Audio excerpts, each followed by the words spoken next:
मुझे नहीं पता है कि मीडिया स्पेकुलेशन कैसे स्टार्ट हुई। सबसे पहले तो उनको यकीन नहीं हो रहा था कि हमने इतने बड़े मत के एजाज की बात। यही मसला है ना, हमारे पेरेंट्स को यकीन ही नहीं होता कि हम टैलेंटेड हैं। स्पेशल लोन की फिल्मों के अंदर एक चीज होती है कि वो एक टाइमलाइन को हमेशा ब्रेक करता है। उम्मीद यही है कि इस दफा बाबर 100 करे, क्योंकि पहले टेस्ट में भी ज्यादा रन नहीं कर सके।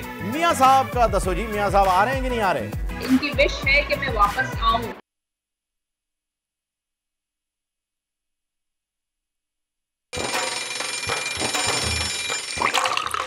आजकल जिंदगी ही सुबह आउट ऑफ कंट्रोल है, दुनिया बोल है, पूरी दुनिया बोल है।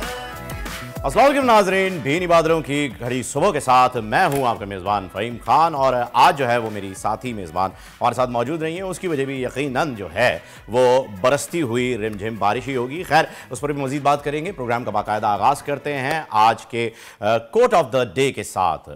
इमाम हुसैन का कौल है नाजरीन के नवासे रसूल जिगरगोशा बतूल हज़रत इमाम हुसैन अलैहिस्सलाम ने फरमाया, क़यामत तक मुझ जैसा कोई भी यजीद जैसे किसी की भी बैत जो है जालिम और जाबिर की बैत नहीं कर सकता।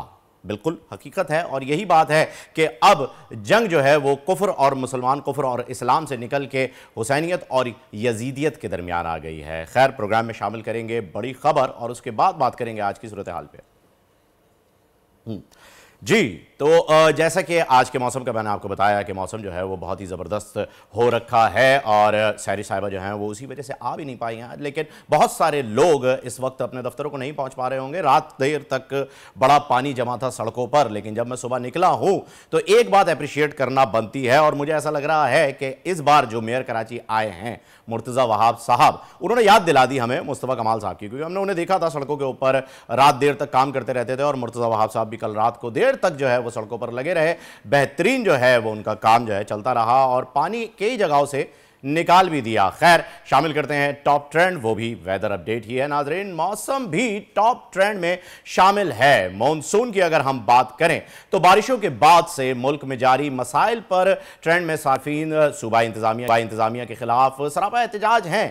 कोई रोड पर पड़े गढ़ों की निशानदेही कर रहा है तो कोई सड़क मौजूद ही नहीं है। इस बारे में भी आप पर मुद्दा उठा रहा है। रात कराची के मुख्तलिफ इलाकों में भी तेज बारिश हुई, जिसमें गुलशन इकबाल, गुलिस्तान जौहर और नाज़िमाबाद समेत कई इलाकों में बारिश का पानी जमा और लोगों को मुश्किलात का सामना भी करना पड़ा। ट्रेंड में अब तक हजारों सार्फिन जो है वो इस पर ट्वीट कर चुके हैं। बनता भी है। इसके साथ ही जो है वो मैं आपको ये भी बताना चलूं कि ये पानी जो है रात तक जमा था। बिल्कुल, हम भी वहां पर मौजूद थे। लेकिन सुबह काफ़ी हद तक ये पानी, कराची की अगर हम बिलखुसूस बात करें तो मैं इस वक्त तकरीबन आधा कराची कवर करते हुए आ रहा हूँ। गुलशन से ही सफ़र शुरू हुआ है। पानी इतना नहीं जमा, अलबत्ता हाँ ट्रैफिक जैम है। और ट्रैफिक के शायद इसीलिए जाम है कि जहाँ हल्का फुल्का पानी है या गीली नमी वाली सड़क भी है तो वहाँ बाइकर्स बहुत ही एहतियात से बाइक चलाते हैं। और उनसे मेरी गुजारिश भी है कि इससे भी ज़्यादा एहतियात से चलाइएगा। भले ट्रैफिक स्लो चले लेकिन उससे हमें फ़र्क नहीं पड़ता। और ट्विटर ट्रेंड में एक और बड़ी ज़बरदस्त चीज़ शामिल हो गई है और वो है ट्विटर का अपना लोगो, ट्विटर एक्स। जी हाँ नाजरीन, ट्विटर ने अपना लोगो भी तब्दील कर दिया है। ये एक बड़ी अचंभे की बात है क्योंकि ट्विटर की जो चिड़िया है वो हमेशा से चहचहाती रहती थी, पर ट्विटर के नए लोगों में एक्स लिखा नजर आ रहा है। जबकि एलन मस्क ने भी अपनी प्रोफाइल इमेज भी लोगो से तब्दील करते हुए ट्विटर एक्स जो है वो वहाँ पर लगा दिया है। लोग परेशान भी हैं। हैरत अंगेज़ बात है क्योंकि एलन मस्क का ये भी साथ में बयान आया है कि ये काम बहुत पहले हो जाना चाहिए था। अब समझने की बात यह है कि इस एक्स का मतलब क्या है। जी हाँ नाजरीन, हर लोगो, हर साइन जो है वो किसी ना किसी चीज़ की वजाहत ज़रूर करता है। इस एक्स के पीछे क्या साइंस है ये मस्क साहब खुद ही बता पाएंगे। ये थे आज के ट्विटर ट्रेंड्स और अब चलते हैं बड़ी खबर की जानिब। निगरान हुकूमत की निगरानी, हुकूमत के लिए सबसे बड़ी परेशानी। इसहाक डार को वजारत उज़्मा सौंपने की कोशिश बेकार। नून लीग जरदारी साहब के बाद फजलुर रहमान से मुज़ाकरात को तैयार। शहबाज शरीफ खुद मौलाना के पास जाएंगे। और पंजाब के बाद बारिश की कराची में भी धुआंधार एंट्री। बादल रिमझिम बरसे। मेयर कराची कल रात गए सड़कों पर मार्च करते नजर आए। सुबह सड़कों की सूरत हाल में बेहतरी, अलबत्ता पंजाब की हालात ज्यादा अच्छे नहीं हैं। दरिया चनाब के सतह मुसलसल बुलंद हो रही है। जरा नम हो तो ये मिट्टी बड़ी सरखेज है साकी। कराची हिजरत कॉलोनी के बच्चों ने साबित कर दिखाया ड्राइवर्स को नींद से जगाने का आला बनाकर सबको हैरान कर दिया। नासा भी पाकिस्तानी तलबा का गर्दीदा अमरीकी खलाई इदारे में मुल्क की नुमाइंदगी करने वाले बिस्मा, अक्सार और रेहान आज होंगे हमारे मेहमान। और शाहीन श्रीलंकन शेरों पल पड़े। दूसरे टेस्ट की पहली इनिंग में श्रीलंका को 166 रन पर निपटा दिया। कौमी टीम की खूब वाहवाह हो रही है। नाज़रीन, तेज बारिशों और भारतीय पानी से मुल्क के दरियाओं में पानी की सतह बुलंद होने लगी है। रावी, सतलज, चनाब और जहलम में ऊंचे दर्जे के सैलाब का खदशा पैदा हो गया है। दरियाए सिंध में तौसा के मकाम पर दरमियाने दर्जे का सैलाब है, जबकि पानी की मिकदार में मुसलसल इजाफा होता चला जा रहा है और सूरत हाल बिगड़ती जा रही है। सूरत हाल इस वक्त संभल नहीं रही है। अब समझ से बाहर है कि इंडिया जो है वो सुधरने के किस लेवल पे आके वो सुधरेगा, लेकिन खैर ये सब तो होता ही रहता है। हमारे साथ हमारे रिपोर्टर्स जो हैं वो हमें ज्वाइन करेंगे। कराची से हमें सालिक शाह ज्वाइन करेंगे। अगर हम कराची की बात करें तो कराची में बादल देर से बरसे, काफ़ी इंतज़ार रहा और हर रोज़ बादल आते थे लेकिन बरसे बिना ही चले जाते थे। और जब बरसे तो इतनी शिद्दत के साथ कि कराची का निज़ाम, ट्रैफिक के निज़ाम की अगर हम बात करें तो धर्म भरम हो गया। खैर ये एक रिवायत रही है हमारे पास। हमारे शहर कराची में जो है वो ट्रैफिक का इतना अच्छा इंतज़ाम नहीं होता। अलबत्ता लाइट फ़ौरन चली जाती है जैसे ही बारिश आनी शुरू होती है। ये कुछ मसाइल ऐसे हैं जिन पर अभी तक काबू नहीं पाया जा सका और इन मसाइल की वजह से ही लोग परेशान होते हैं। अलबत्ता शहरी हुकूमत जो है वो काम कर रही है, करते हुए नजर आ रही है, लेकिन बिजली की बंदिश, करंट लगने से हलाकतें, ये सारे काम शहरी हुकूमत के नहीं हैं। ये उन इदारों के काम हैं जो ये चीज़ें सप्लाई कर रहे हैं, जिनका ये ड्यूटी है, जिनका ये फ़र्ज़ बनता है। लेकिन अभी तक जो है वो न जाने क्या हो रहा है। सालिक शाह हमारे साथ कराची से ही मौजूद है, वो मजीद इस पर डिटेल में बात करेंगे। अस्सलाम वालेकुम सालिक। जी सालिक, बताइएगा क्या सूरत हाल है बारिश के बाद? जी, बारिश के बाद कराची के जो सेंट्रल के जो इलाके हैं वहाँ पर बारिश का पानी अच्छा खासा जमा हो गया है। खास करके केडीए चुरंगी, नॉर्थ नाजाबाद की जो केडीए चुरंगी है, हैदरी की जो चुरंगी है, उसके अलावा नागल चुरंगी पर बारिश का बहुत ज्यादा पानी जमा हुआ है और सुबह दफातर आने वाले शहरी को शदीद मुश्किलात का सामना करना पड़ रहा है। वाज़ेह है कि गुज़िश्ता रात खास करके उन सेंट्रल के इलाकों में काफी ज्यादा बारिश हुई। मुसलसल 5 से 6 घंटे वक्फे से बरसती रही है। तेज बारिश की वजह से इन इलाकों में बारिश का पानी जमा होने की वजह से शहरी को शदीद मुश्किलात का सामना करना पड़ रहा है। दूसरी जानिब अगर शाहराह फैसल की बात करें तो शाहराह फैसल कुछ टुकड़ों पर बारिश का पानी तो जमा है, लेकिन ज्यादातर हिस्सा जो है वहाँ पर सफाई का इंतजाम कर दिया गया है। जबकि इसके अलावा जो नेशनल हाईवे पे मलिर के जो इलाके हैं, सऊदाबाद से मुत्तसिल मलिर सिटी के जो इलाके हैं, वहाँ पर बारिश का पानी काफी ज्यादा जमा होने की वजह से शहरी को शदीद मुश्किलात का सामना करना पड़ रहा है। दूसरी अगर यूनिवर्सिटी रोड की बात की तो वहाँ पर जो कंस्ट्रक्शन का काम जारी है, रेड बस सर्विस का जो वहाँ पर जो मंसूबा चल रहा है, उसकी वजह से काफी शदीद मुश्किलात का सामना करना पड़ रहा है। खासकर गुस्तान जौहर मौसमियात से शहरियों को जो अंदरूनी शहर की तरफ आ रहे हैं उनको काफी ज्यादा बारिश के पानी का सामना है। गड़े काफी होने की वजह से ट्रैफिक का वहाँ पर काफी रवानी मुतासर है और ट्रैफिक पुलिस के इंतजामिया का भी यही कहना है कि उन इलाकों में ट्रैफिक की रवानी काफी खलल पड़ रहा है। स्लो ट्रैफिक चलने की वजह से शहरी जो दफातर लेट पहुंच रहे हैं। तो दूसरी जानिब अगर शहर भर में ट्रैफिक बारिश की बात की जाए तो गुज़िश्ता रात हमने शहर भर के मुख्तलिफ इलाकों में कहीं पर तेज और कहीं पर हल्की बारिश का सिलसिला देखा। तो खास करके कराची के जो सेंट्रल को जो मुज़ाफ़ाती इलाके तो वहाँ पर काफी तेज बारिश जो है मुसलसल जारी रही है, जबकि कराची साउथ के जो इलाके हैं वहाँ पर वक्फे से कहीं पर तेज और कहीं पर हल्की बारिश चल रही है। जी अच्छा सालिक, मुझे बताइएगा, कल रात इत्तफाक हुआ मेरा भी देर रात जो है वो सड़क से गुजरने का, तो मैंने शादमान के करीब मेयर कराची को जो है वो काफ़ी एक्टिव देखा था। तो क्या लग रहा है आपको कि उनके आने के बाद कुछ इलाकों में बेहतरी आई है सूरत हाल में? जी देखें, शादमान की जिस इलाके का बफर जोन की बात कर रहे हैं वहाँ से जैसे ही मेयर कराची गए हैं तो दोबारा जो बारिश हुई है उसके बाद अब उस चुरंगी पर अब भी पानी जमा है, जिसकी वजह से वहाँ पर अभी पानी जमा होने की वजह से वहाँ से गुजरने वाले शहरी को भी शदीद मुश्किलात का सामना करना पड़ रहा है। मेयर कराची गुज़िश्ता रात हमने शहर के मुख्तलिफ इलाकों को विजिट करते हुए देखा, लेकिन बदकिस्मती ये थी कि जैसे ही वहाँ से वो गए हैं बारिश फिर शुरू हुई है, जिसके बाद मुसलसल 5 से 6 घंटे वक्फे से जारी रही, जिसकी वजह से उन इलाकों में बारिश का पानी एक मरतबा फिर जमा हुआ। तो यही कहा जा सकता है कि मेयर कराची ने अपनी कोशिश तो की, लेकिन इंतजामिया सड़कों पर मौजूद न होने की वजह से रात भर बारिश होती है और पानी जमा होता रहा, जिसकी वजह से सुबह जो शहरी घर से निकले तो उन्होंने शहर की सड़कों पर पानी जो है वो खड़ा हुआ देखा है और जिसकी वजह ट्रैफिक की रवानी पर भी खलल पड़ रहा है। जी सही। सालिक, मुझे बताइएगा इस वक्त आप एग्जैक्टली किस जगह पे मौजूद हैं और वहाँ की सूरत हाल क्या है? जी हम अब कराची प्रेस क्लब के पास फवारा चौक की तरफ से वहाँ पर ट्रैफिक की जो रवानी थी बिल्कुल बराबर चल रही थी कि वहाँ पर इन इलाकों में बारिश का पानी इतना जमा नहीं हुआ था। लेकिन जब हम रात जो हमने शहर के जो बस के जो इलाके थे वहाँ जाके जब हमने देखा तो वहाँ पर काफी पानी जमा होने की वजह से शदीद मुश्किलात। अच्छा सालिक हमारे साथ रहिएगा, लाहौर की भी सूरत हाल देख लेते हैं। फातिमा शिराजी हमारे साथ हैं, जीएगा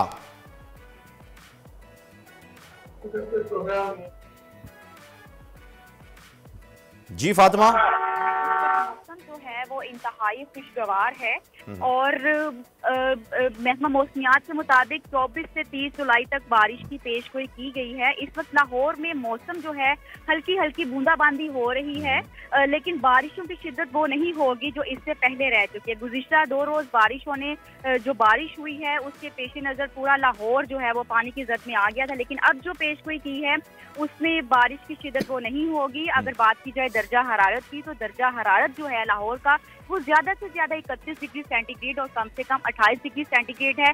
मौसम इस वक्त इंतहाई खुशगवार है, हल्की हल्की सी हवा चल रही है, गर्मी और हद की शिद्दत में काफी हद तक कमी है। जी अच्छा जी, अच्छा इसके साथ साथ ये भी बताइएगा कि गुज़िश्ता दिनों में जो लाहौर में बारिशें हुई हैं उससे बड़ी तबाहकारियां सामने आई हैं, और जैसे कि आपने बताया कि इस बार प्रेडिक्शन ये है कि हल्की बारिश होगी। खुदा ना खास्ता अल्लाह ना करे अगर बारिश में तेजी आ जाती है, इंतजामिया तैयार है? जी बिल्कुल, हाई अलर्ट तो जारी किया हुआ है महकमा मौसमियात ने, वासा को भी, और अगर पीडीएमए की बात की जाए, एफएफबी की बात की जाए, तो तमाम डिपार्टमेंट्स जो हैं वो उन्होंने अपने हिफाजती इंतजाम किए हुए हैं, लेकिन उसके बावजूद भी सड़कों पे जो शगाफ कर रही हैं मुख्तलिफ शाहराहों पे, उसकी अभी तक क्लियरेंस नहीं हो सकी। जबकि वासा के जो अहलकार हैं वो ये कह के गए थे, एमडी वासा ने स्पेशली ये कहा था कि 2 दिन में ये जो शगाफ कर रहे हैं कनाल रोड पे, ये 2 दिन में हम इंशाल्लाह क्लियर कर लेंगे, लेकिन अभी तक वो वैसे का वैसे ही है, अभी तक वैसे का वैसा ही है। जी बहुत शुक्रिया फातिमा आपका, सालिक आपका भी बहुत शुक्रिया हमें अपडेट करने के लिए। नाजरीन बात कर लेते हैं कुछ सियासत पे, क्योंकि सियासी इस वक्त जो सरगर्मियां चल रही हैं वो बड़े ही उरूज और जवाल का शिकार हैं। कल की खबर जो कि सुर्खियों में थी आज डिनायल आ गया है, कौन बनेगा निगरां वजीर आजम। सियासी मैदान में इस वक्त ये सबसे बड़ा सवाल मौजूद है। इसहाक डार को निगरां वजीर आजम बनाए जाने से मुताल्लिक खबरों का गुब्बारा तकरीबन 24 घंटे फूला रहा और उसके बाद आखिरकार फट गया, क्योंकि इस नाम पर इत्तफाक को जरदारी साहब हरगिज तैयार नहीं। इसके अलावा ऐसी खबरें भी थी कि वजीर आजम शहबाज शरीफ भी इस नामजदगी से ज्यादा खुश नजर नहीं आ रहे हैं, जिसके बाद नून लीग की जानिब से इन खबरों की तरदीद कर दी गई। ख्वाजा आसिफ साहब ने आके प्रेस कॉन्फ्रेंस की और उसमें बताया भी कि सूरत हाल क्या है। खैर, निगरां वजीर आजम के मामले पर बात करने के लिए हमारे साथ मौजूद हैं सेनेटर सहर कामरान साहिबा। अस्सलाम वालेकुम। जी वालेकुम सलाम। अच्छा जी, सबसे पहला सवाल तो मेरा यह है कि ये इसहाक डार साहब का नाम सामने आते ही शेरी मजारी साहिबा ने भी जो है वो प्रेस कॉन्फ्रेंस कर दी और उन्होंने कहा कि इसका तो सवाल ही नहीं पैदा होता, ये तो हो ही नहीं सकता, ये कैसे कर सकते हैं, हमसे कोई बात भी नहीं हुई है। इसकी वजह क्या पीपल्स पार्टी की जानिब से भी कोई नाम जा रखा है वहां पर? पहले तो मेरी आवाज सही कराते, रिटर्न हो रही है ये आवाज नहीं कर पाती। जी अब आपको आवाज बेहतर आ रही है? मेरी अपनी आवाज रिटर्न हो रही है। अच्छा, आपको आपकी अपनी आवाज आ रही है, जरा टेक्निकल से कोई इशू आया हुआ है वो चेक कर लेते हैं अभी। जी अब बेहतर है? जी अब बेहतर है। जी फरमाइए, सवाल आपने सुन लिया? पहली बात ये है कि पीपल्स पार्टी ने एक बहुत ही हाई लेवल कमेटी बनाई है जिसमें सैयद यूसुफ रजा किलानी जो साबिक वजीर आज़म पाकिस्तान है वो है, सैयद खुर्शीद शाह साहब वफाकी वजीर है, सैयद नवीद कमर है, क्योंकि मुशावरत करेंगे। मुझे नहीं पता है कि मीडिया स्पेकुलेशंस कैसे स्टार्ट हुई, कि नाम कैसे फ्लोट हुआ। पीपल्स पार्टी ने अपना मौक़िफ़ क्लैरिटी के साथ सामने रखा है कि हमसे कोई मुशावरत नहीं हुई, हमारे इल्म में नहीं है, और डेफिनेटली जो नाम होना चाहिए वो ऐसा होना चाहिए जिसके ऊपर कोई एतराज ना हो। गैर जानिबदारी की ये जो बात की है ये ख्वाजा आसिफ ने भी की है और ये पीपल्स पार्टी का भी मौक़िफ़ है। तो ये जिस तरीके से खबरें चलाई गई कि इत्तेफाक राय हो गया, जो है वो इसहाक डार साहब वज़ीर आज़म बन रहे, तो हमने अपना मौक़िफ़ उसके पेश कर क्लैरिटी लेकर आए कि ना हमसे डिस्कस हुआ, ना कोई इत्तेफाक हुआ, ना हमारे इल्म में है कि उनका नाम जो है वो कंसिडर किया जा रहा है। सैर साहिबा, एक ट्वीट के जरिए जो है वो खबर फैली थी, यकीनन वो अब अफवाह के ही ज़मरे में आएगी, लेकिन मैं आपकी नज़र कर दूं वो कि इसहाक डार साहब ने ये बताया था कि अब जो वज़ीर आज़म निगरां आएगा वो माशी फैसले भी कर सकेगा, उसे आइन में अमेंडमेंट के जरिए ये इख्तियार दिया जाएगा। तो इस वजह से शायद हो सकता है कि क़यास आराइयाँ ये बन गई हों। अलबत्ता पीपल्स पार्टी की जो कमेटी बनी है उसमें क्या आप शेयर कर सकती हैं कि इस वक्त कौन सा नाम फ्लोट हो रहा है? जी अभी तो कोई नाम फ्लोट नहीं हो रहा, ये तो नाम जो है वो कब बैठेंगे आपस में मुशावरत होगी, उसके बाद जो है वो देखा जाएगा कि कौन। अब अगर माहिर मईशत के हैं तो माहिर मईशत तो कोई भी बहुत सारे सियासतदान ऐसे हैं जिनकी मशहद पे पूरा जिनका अबूर है, जो गैर जानकार भी है। तो मेरे ख्याल में इस तरह की स्पेकुलेशन जिससे शायद नुकसान ज्यादा होता है और फायदा कम होता है, और रद्द अमल भी आया और लोग कंसर्न भी उनका लोगों का सामने आया।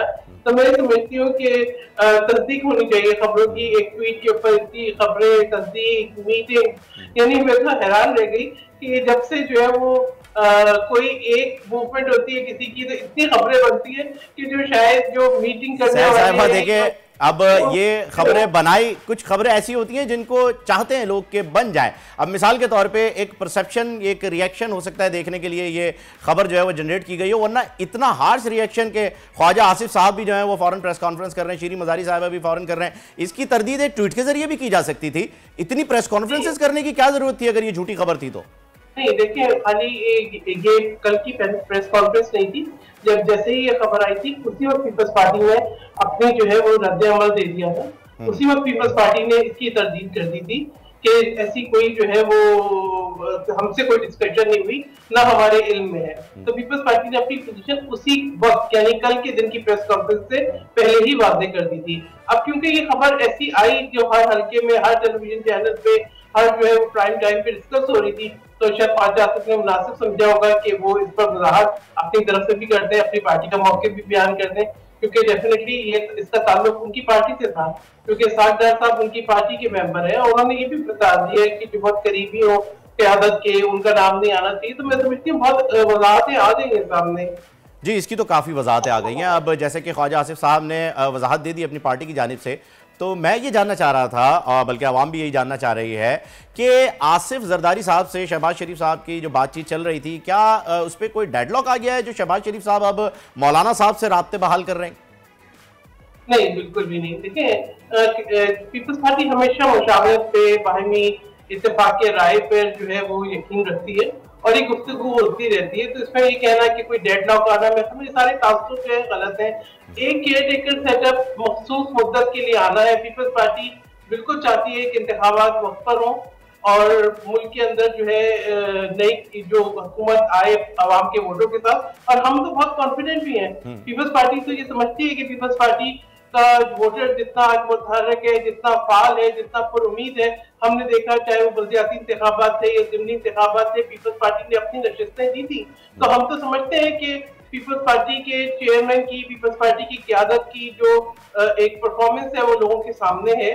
जिस तरीके से बिलाल भुट्टो जरदारी है तो वजीर खारजा पाकिस्तान की आवाज दुनिया भर में बने, जिस तरीके से अपने अहद पूरे किए। आप भी देखें कि पीपल्स पार्टी वो पार्टी जिसने सिर्फ दावे नहीं किए बल्कि मकान नहीं घर दिए, जो कि सैलाब के मुतासरीन थे, इसलिए घर के क्यों, क्योंकि उनकी ओनरशिप खवातीन को दी गई। उनकी जो है खवातीन को जो है वो मकाम दिया गया, एक वुमेन एम्पावरमेंट की तरफ भी है, उनको ओनरशिप दी गई ताकि जो है लोगों के अंदर जो है वो ज्यादा। सर साहब आप बिल्कुल सही फरमा रही हैं, बहुत सारे काम किए गए और बहुत सारे ऐसे भी काम हैं जो कि हो सकते थे, नहीं हो पाए, उनकी वजूहात रही होंगी। लेकिन सवाल मेरा यहाँ पर यह है कि निगरां सेटअप की जहाँ पर अगर हम बात करें तो MQM पाकिस्तान को भी तहफ़्फ़ुज़ात हैं। क्या MQM को मिटाने के लिए हुकूमती कमेटी जल्द इसी राजी करने के लिए कामयाब हो जाएगी? हाँ, कि मनाने की कोई बात हो रही है MQM को मनाने की? देखिए आईनी तौर पर वजीर आजम और लीडर ऑफ अपोजिशन ने मुशावरत से नाम तजवीज़ करना है, और ये वजीर आजम जो है क्योंकि कोलिशन हुकूमत है तो तमाम जो कोलिशन पार्टनर्स हैं उनसे यकीनन मुशावरत करेंगे ताकि एक इत्तेफाक राय सामने आए, और फिर जो नाम इत्तेफाक राय से जो है वो जिस पे सब मुत्तफिक होंगे वो लीडर ऑफ अपोजिशन को देंगे। तो ये बातें हमें रखनी है सामने कि उन्हीं से मुशावरत होगी जो कि आईनी तौर पे पार्लियामेंट में मौजूद है, जो पार्लियामेंट में जिनका वजूद है, और आइन के मुताबिक मुशावरत होगी। और यकीनन वज़ीर आज़म साहब चाहेंगे कि अपने तमाम कोलिशन पार्टनर्स का एतमाद उनके पास हो, तो वो सबसे मुशावरत करेंगे और मेरे ख्याल में सबसे मुशावरत हो भी रही है। मैं आपको ये ब्रेकिंग न्यूज जरूर दे सकती हूँ कि हम बहुत उम्मीद है कि अगले वज़ीर आज़म बिलावल भुट्टो जरदारी होंगे, जिससे कि पीपल्स पार्टी ने डिलीवर किया है, इससे कि पीपल्स पार्टी। अच्छा साहब बताइएगा कि असेंबलियों की तहलील से मुताल्लिक इस वक्त क्या चल रहा है? 8 अगस्त फाइनल हो गई है डेट या 13 अगस्त तक मामला जाएगा? देखिए इस पीपल्स पार्टी तो चाहती है कि वक्त पे असम्बलियां तहलील हो ताकि वक्त पर जो है वो इलेक्शन हो, लेकिन एक आध दिन के उससे अगर PMLN ये समझती है कि वक्त से मुराद 13 तारीख ही है, यानी आप 13 तारीख पे इत्तेफाक कर रही हैं और पीपल्स पार्टी का यही मौक़िफ़ है कि वक्त पे ही हो, यानी 60 दिन में जो है वो फिर इलेक्शन हो जाए। जी 7 दिन में, लेकिन चलिए अगर जो है PMLN ये समझती है कि उनको जो है कंपेनिंग के लिए मजीद वक्त चाहिए तो 90 दिन में हो जाए। ये तो देखिए आपस में जब कमेटीज बन गई हैं वो बैठेंगी, अपने जो कंसर्न्स हैं वो सामने रखेंगी, अपनी तजावीज रखेंगी, तो इस पर इत्तेफाक हो जाएगा 2 दिन पहले 2 दिन बाद से, और कुछ दिन आगे पीछे से फर्क नहीं पड़ता, लेकिन इलेक्शन आईनी मुद्दत के अंदर होनी चाहिए। जी चलें, बहुत शुक्रिया सैर साहबा, आपने अपडेट किया सियासी सूरत हाल से। नाजरीन अब बात कर लेते हैं पाक फौज के शौदा की। शौदा पाकिस्तान को सलाम। तारीख गवाह है कि जब भी वतन की मिट्टी ने पुकारा, हमारे जवानों ने अपनी जान की परवाह किए बगैर लब्बैक कहा। सिपाही मुहर्रम अली शहीद बेबाक, निडर और वतन पर मर मिटने का अज़म रखने वाले जांबाज मुजाहिद थे, जिन्होंने वतन अजीज़ की खातिर शहादत को गले लगाया। देखते हैं एक रिपोर्ट।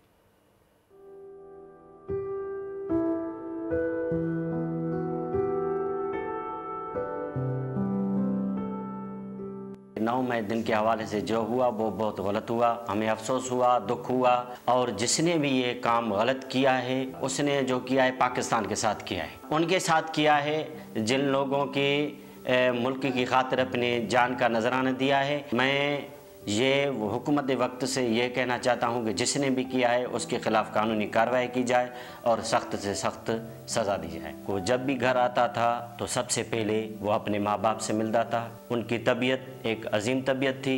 उनसे हम पूछते थे फ़ौज के हवाले से, भाई आपकी ड्यूटी कैसे चल रही है, तो वो मना करता था। वो ये कहता था कि हमसे ये न पूछो कि हम क्या करते हैं, हम अपने वतन के लिए कुर्बानी देने के लिए गए हैं। आप ॿुधा कदे मां ख़ुशि शहीद जो दुख भी थियो, ख़ुशि भी थियसि त मुंहिंजो पुटु प्यारो आहे, मुंहिंजो हिन जहान मां कुर्बानी ॾिनई, कुर्बानी मुंहिंजी उमत ते कुर्बानी ॾिनी पाकिस्तान ते। मूंखे ख़ुशी ॾाढी थी वई। मां चयो मुंहिंजो सदो बख़्त वारो मुंहिंजो हुयो जंहिं एतिरो टाइम पंहिंजी शहादत ॾिनई। ऐं मां खां मारण वारी शहीद मोकल बि ॻिधी, मां मोकल ॾे मां वर्दी पाते मां शहादत पायां। शहीद मोहरम अली भाउ हुयो मुंहिंजो संगती हुयो, भाउ बि हुयो, हर दुख सुख जो साथी हुयो, हर जॻह ते साथ ॾींदो हो, चवंदो हो मां तव्हांजे लाइ हर शइ जे लाइ मां वेठो आहियां, माउ पीउ जे लाइ, भाइनि लाइ, भेण लाइ मां आहियां। हूंदो नंढो हुयो पर हर ॻाल्हि में ईअं सम्झ त वॾो ई हुयो असांजो, दिलेर हुयो। चवंदो हो त तव्हां भेणनि जो बि मां रखवालो आहियां, भाइनि जो भी, तो मना इन मुल्क जो भी मां रखवालो थींदुमि, इंशाअल्लाह कुर्बानी ॾींदुमि। राह हक के शहीदो, वफा की तस्वीरों, तुम्हें वतन की हवाएं सलाम कहती है। नाज़रीन प्रोग्राम में शामिल करेंगे, एक वक्फा मिलते हैं, वक्फे के बाद कहीं जाइएगा नहीं। दुनिया बोल है। आजकल जिंदगी ही सुबह आउट ऑफ कंट्रोल है, दुनिया बोल है, दुनिया। अच्छा, थैंक यू। वेलकम बैक नाज़रीन, एक बार फिर आपको खुशामदीद कहते हैं। दुनिया बोल है में और मास्टर में आप देख चुके हैं, हमारे संदन में मेहमान मौजूद हैं। हमारे बच्चे किसी से कम नहीं। गुज़िश्ता दिनों पाकिस्तानी ज़हीन बच्चों की सलाहियतों से मुतासिर होकर अमरीकी इदारे नासा ने उन्हें अपनी खलाई मिशन का दौरा करवाया। जी हाँ, इन ज़हीन बच्चों से अपनी सलाहियतों से एक ऐसी ऐप तैयार की है, ऐसे ग्लासेस बनाए हैं जो कि एक बड़ा कारनामा है। अब ये क्या चीज़ है भाई, ये हमें तो मालूम नहीं है। नाज़रीन हमारे साथ मौजूद हैं रेहान, बिस्मा और अक्सा। अब मैं बिस्मा और अक्सा में कंफ्यूज हूं भाई। बिस्मा आप हैं, बिस्मा आप हैं, अक्सा आप हैं। सबसे पहले तो बहुत बहुत मुबारक हो आप लोगों को। दूसरा ये कि मैंने गलती कर दी, मैंने कहा आपने ऐप बना दी, क्योंकि मुझे ऐसा लगा कि ऐप से ही आजकल सारी चीज़ें कनेक्टेड है, तो ये चश्मा भी कनेक्ट होगा। लेकिन अभी आपने मुझे बताया रिपोर्ट चलते हुए रेहान ने कि नहीं, ये ऐप से कनेक्टेड नहीं है, ये बैटरी से कनेक्टेड है। तो ये क्या है रेहान, सबसे पहले तो ये बताएं। फर्स्ट ऑफ ऑल आपका और बोल्ट न्यूज़ का शुक्र अदा करना चाहते हैं कि हमें इतने बड़े प्लेटफॉर्म पर आपने मौका दिया आने का, ताकि हम अपना एक्सपीरियंस आपके साथ और बाकी स्टूडेंट्स के साथ शेयर आप कर अपनी सकें। सलाहियतों से यहाँ पर आए हैं। शुक्र सिर्फ अल्लाह का अदा करना है। आपने इतना अच्छा कारनामा किया है जिसकी वजह से पूरी दुनिया में आपने पाकिस्तान का नाम रोशन किया है। शुक्रिया हम आपका अदा करते हैं। Thank you ji, thank you. तो बताइए ये ग्लासेस कैसे काम करते हैं, आइडिया कैसे आया, क्या इसके बारे में कुछ बताएं। ये हमने कंपटीशन TDF साइंस सेंटर वालों की तरफ से कंपटीशन हुआ तो हमने उसमें पार्टिसिपेट किया था। सबसे पहले तो हमें कोई आइडिया नहीं था कि हमने क्या बनाना है क्या नहीं, तो हमें हमारी टीचर मिस नरगिस बानो ने आइडिया दिया कि हमें anti slip glasses for drivers बनाना चाहिए, ताकि इसके लिए ड्राइवर्स का भी मसला हल हो जाए और इस नुकसान से भी बचा जा सके। अच्छा, यानी अब वो सो नहीं सकते जी। ठीक है, तो अक्सर मुझे बताओ कि अगर वो सो नहीं सकते हैं तो ये ग्लासेस को कैसे पता चलता है कि वो सो गए हैं और वो उन्हें एक्टिव कैसे करते हैं? क्योंकि ग्लासेस में हमने एक बजर ऐड किया है जो कि एक्टिवेटेड होता था और फिर ड्राइवर से जाग जाता है। मतलब कितनी देर तक आंखें बंद रहेंगी तो उस डिवाइस को पता चल जाएगा कि अब मुझे बस करना है? 2 सेकंड तक। 2 सेकंड तक आंखें बंद रहेंगी और वो बस कर देगा। वाइब्रेशन होगी जिससे ड्राइवर उड़ जाएगा, ऐसा ही है? अच्छा, मुझे एक चीज़ और बताएं। तो नहीं होगी, बजर बजना स्टार्ट कर देगा। अच्छा, बजर बजेगा, सिर्फ साउंड क्रिएट होगा, वाइब्रेट नहीं होगा, तो साउंड से वो उड़ जाएंगे। Very good. अब मुझे ये बताओ कि बहुत सारे लोग मेरी तरह स्पैक्स यूज़ करते हैं, तो क्या इन ग्लासेस के अंदर हम कॉन्टैक्ट्स यूज़ कर सकते हैं? रिप्लेसेबल है या नहीं? ये रिप्लेसेबल है। आप इसको लेफ्ट या राइट साइड पर यूज़ कर सकते हैं। अच्छा, हम इसे यूज़ कर सकते हैं ना, एग्जैक्टली। यानी हम अपने ये आप जो ग्लासेस बनाए हैं इस पे ये डिवाइस लगेगी या ये किसी भी ग्लासेस पे डिवाइस लग सकती है, ये ग्लासेस ही अलग से आएंगे? ये किसी अक्सा से पूछ लेते हैं, बिस्मा से पूछ लेते हैं। इसमें आप कोई आम ग्लासेस यूज़ कर लें, कोई से भी यूज़ कर लें, इसमें डिवाइस कनेक्ट हो जाएगी जी। Very good. तो ये आइडिया आपको टीचर ने दिया था, रेहान ने बताया, और फिर आप लोगों ने इसके ऊपर इम्प्लीमेंट किया। और आप तीनों की टीम थी? नहीं, हम 8 मेंबर्स थे टोटल। अच्छा, 8 मेंबर्स थे। Okay, very good. अब मुझे एक एक करके अपना नासा का एक्सपीरियंस जो है वो शेयर कीजिएगा। सबसे पहले आप बताइए। हम नासा गए, हमारा एक्सपीरियंस बहुत अच्छा रहा, हमें बहुत मज़ा आया, हमने बहुत सारी एक्टिविटीज़ की और हमें मार्स के बारे में बताया गया कि मार्स में लोग कैसे जाते हैं और भी हमें बहुत सारा कुछ करवाया गया। शटल विजिट किया आप लोगों ने? yes. अरे वाह, वेरी गुड। कैसा रहा, कैसा एक्सपीरियंस रहा? अभी तक तो मूवीज़ में ही देखी थी, हमारे पाकिस्तान में तो है नहीं, अफसोस की वजह यही है। तो कैसा रहा एक्सपीरियंस? बहुत अच्छा रहा। बहुत अच्छा रहा, मज़ा आया।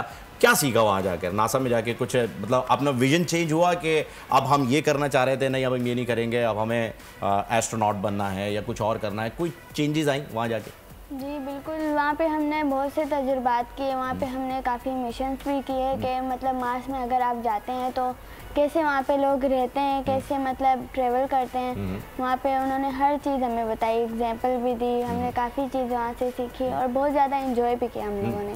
रेहान, कितने दिन का विजिट था ये? हमारा टोटल 1 वीक का विजिट था।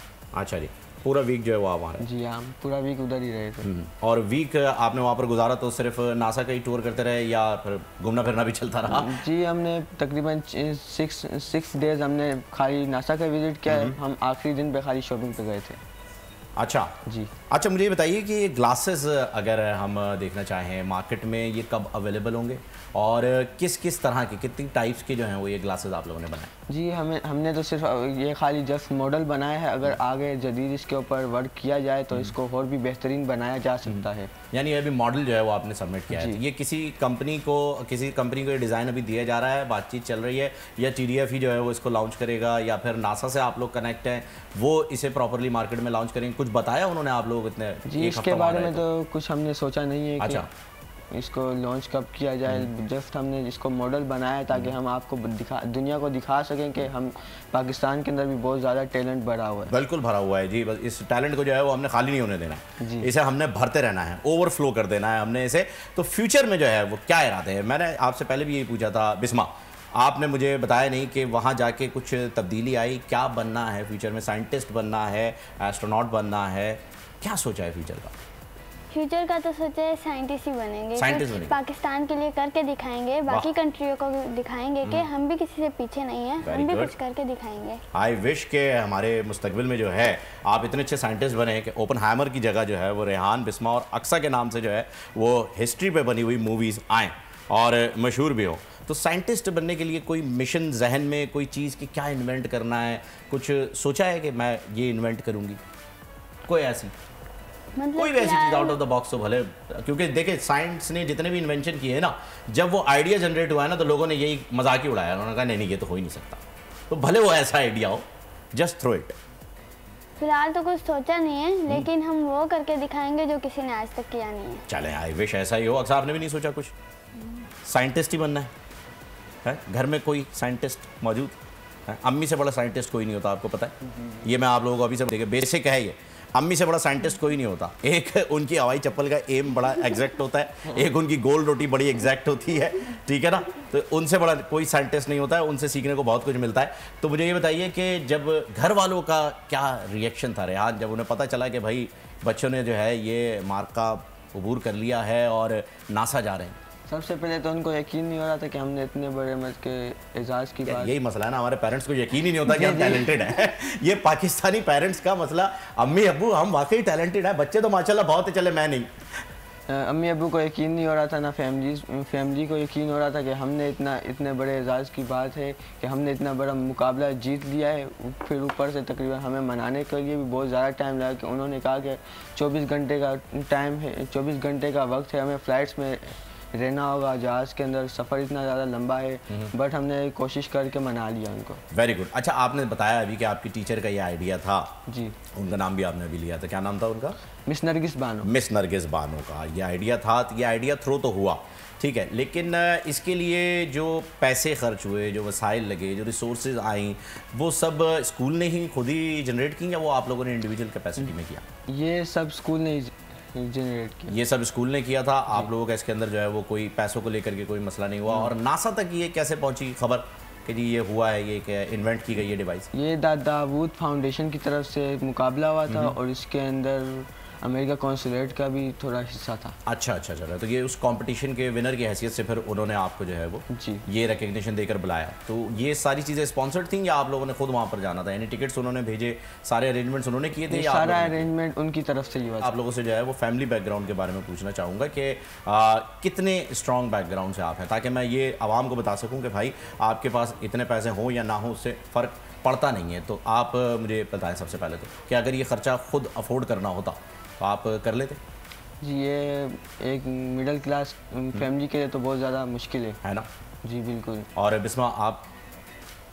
मैं भी यही कहना चाहूँगी। हाँ, ये है एक अलमिया है, क्योंकि हमारे पास जहानत भी है बहुत ज़्यादा, हमारे पास टैलेंट भी बहुत ज़्यादा है, हमारे पास वसाइल नहीं है, वसाइल की कमी काफ़ी है। हुकूमत जो है वो अब अल्लाह अल्लाह करके कुछ इसमें इन्वॉल्वमेंट तो शो कर रही है, लेकिन अभी तक कुछ किया नहीं है। मुझे बताइएगा, हुकूमती किसी नुमाइंदे ने रब्ता किया आपसे, किसी मिनिस्ट्री से, IT मिनिस्ट्री से या कहीं से भी कोई रब्ता हुआ? जी, अभी तो बहुत ज़्यादा इन्वाइट्स आ रही हैं कि आपको हमारे शो में आना चाहिए, लेकिन अभी फ़िलहाल कोई आइडिया नहीं है, कोई आइडिया नहीं है, जाने का इरादा नहीं है। ओके, आप लोग पढ़ते किस किस क्लास में? एक एक करके। मैं 8th क्लास में। आप 8 में हैं? From 7th class. 7। आप भी 7 में, आप 8 में, आप दोनों 7 में हैं। तो एजुकेशन के अगर हिसाब से देखें तो इन्होंने तो साइंटिस्ट बनना है, आपने भी साइंटिस्ट ही बनना है? जी, आपने भी साइंटिस्ट बनना है। बिल्कुल। तो पढ़ाई के बारे में क्या सोचा है कि कहाँ से पढ़ेंगे? कोई यूनिवर्सिटी होगी जहन में? जी, इतना ख्याल तो नहीं है यूनिवर्सिटी का, लेकिन अभी सोच है बहुत आगे तक पढ़ने की, CSS करने की सोच रहा हूँ। CSS? जी। अच्छा, तो साइंटिस्ट बनना चाह रहे हैं और CSS करेंगे? CSS एक ड्रीम है मेरा। अच्छा, करने का, लेकिन साइंटिस्ट एज तौर पर मैंने सोचा है कि अगर CSS ना हो पाया तो साइंटिस्ट बन जाऊंगा। तो फिर तो आप CSS करना चाह रहे हैं ना, आप साइंटिस्ट कैसे बनेंगे? दोनों चीज़ें। CSS किस लिए भाई? आप तो माशाल्लाह इतने अच्छे इन्वेंटर हैं, फिर CSS भी एक ख्वाब है मेरा। CSS बस करना चाहता हूँ ताकि कोई फैमिली में कोई है किसी पोस्ट पे कोई अफसर जिन्हें देख के इंस्पायर हुए हों, कोई इंस्पिरेशन होती है? मेरे अब्बू हैं। हाँ, पुलिस में। अच्छा, अब्बू को देख के आपको इंस्पिरेशन हुई है कि जी मैं भी जो हूँ वो अफसर बनूंगा? जी बिल्कुल। वेरी गुड, ज़बरदस्त, बेहतरीन। तो फिर साइंस की तरफ आपका ध्यान क्यों नहीं आ रहा है? CSS की तरफ इतना ज़्यादा जा रहा है, माशाल्लाह से इतने अच्छे आप साइंटिस्ट हैं, इतने अच्छे आपने इन्वेंशन की है।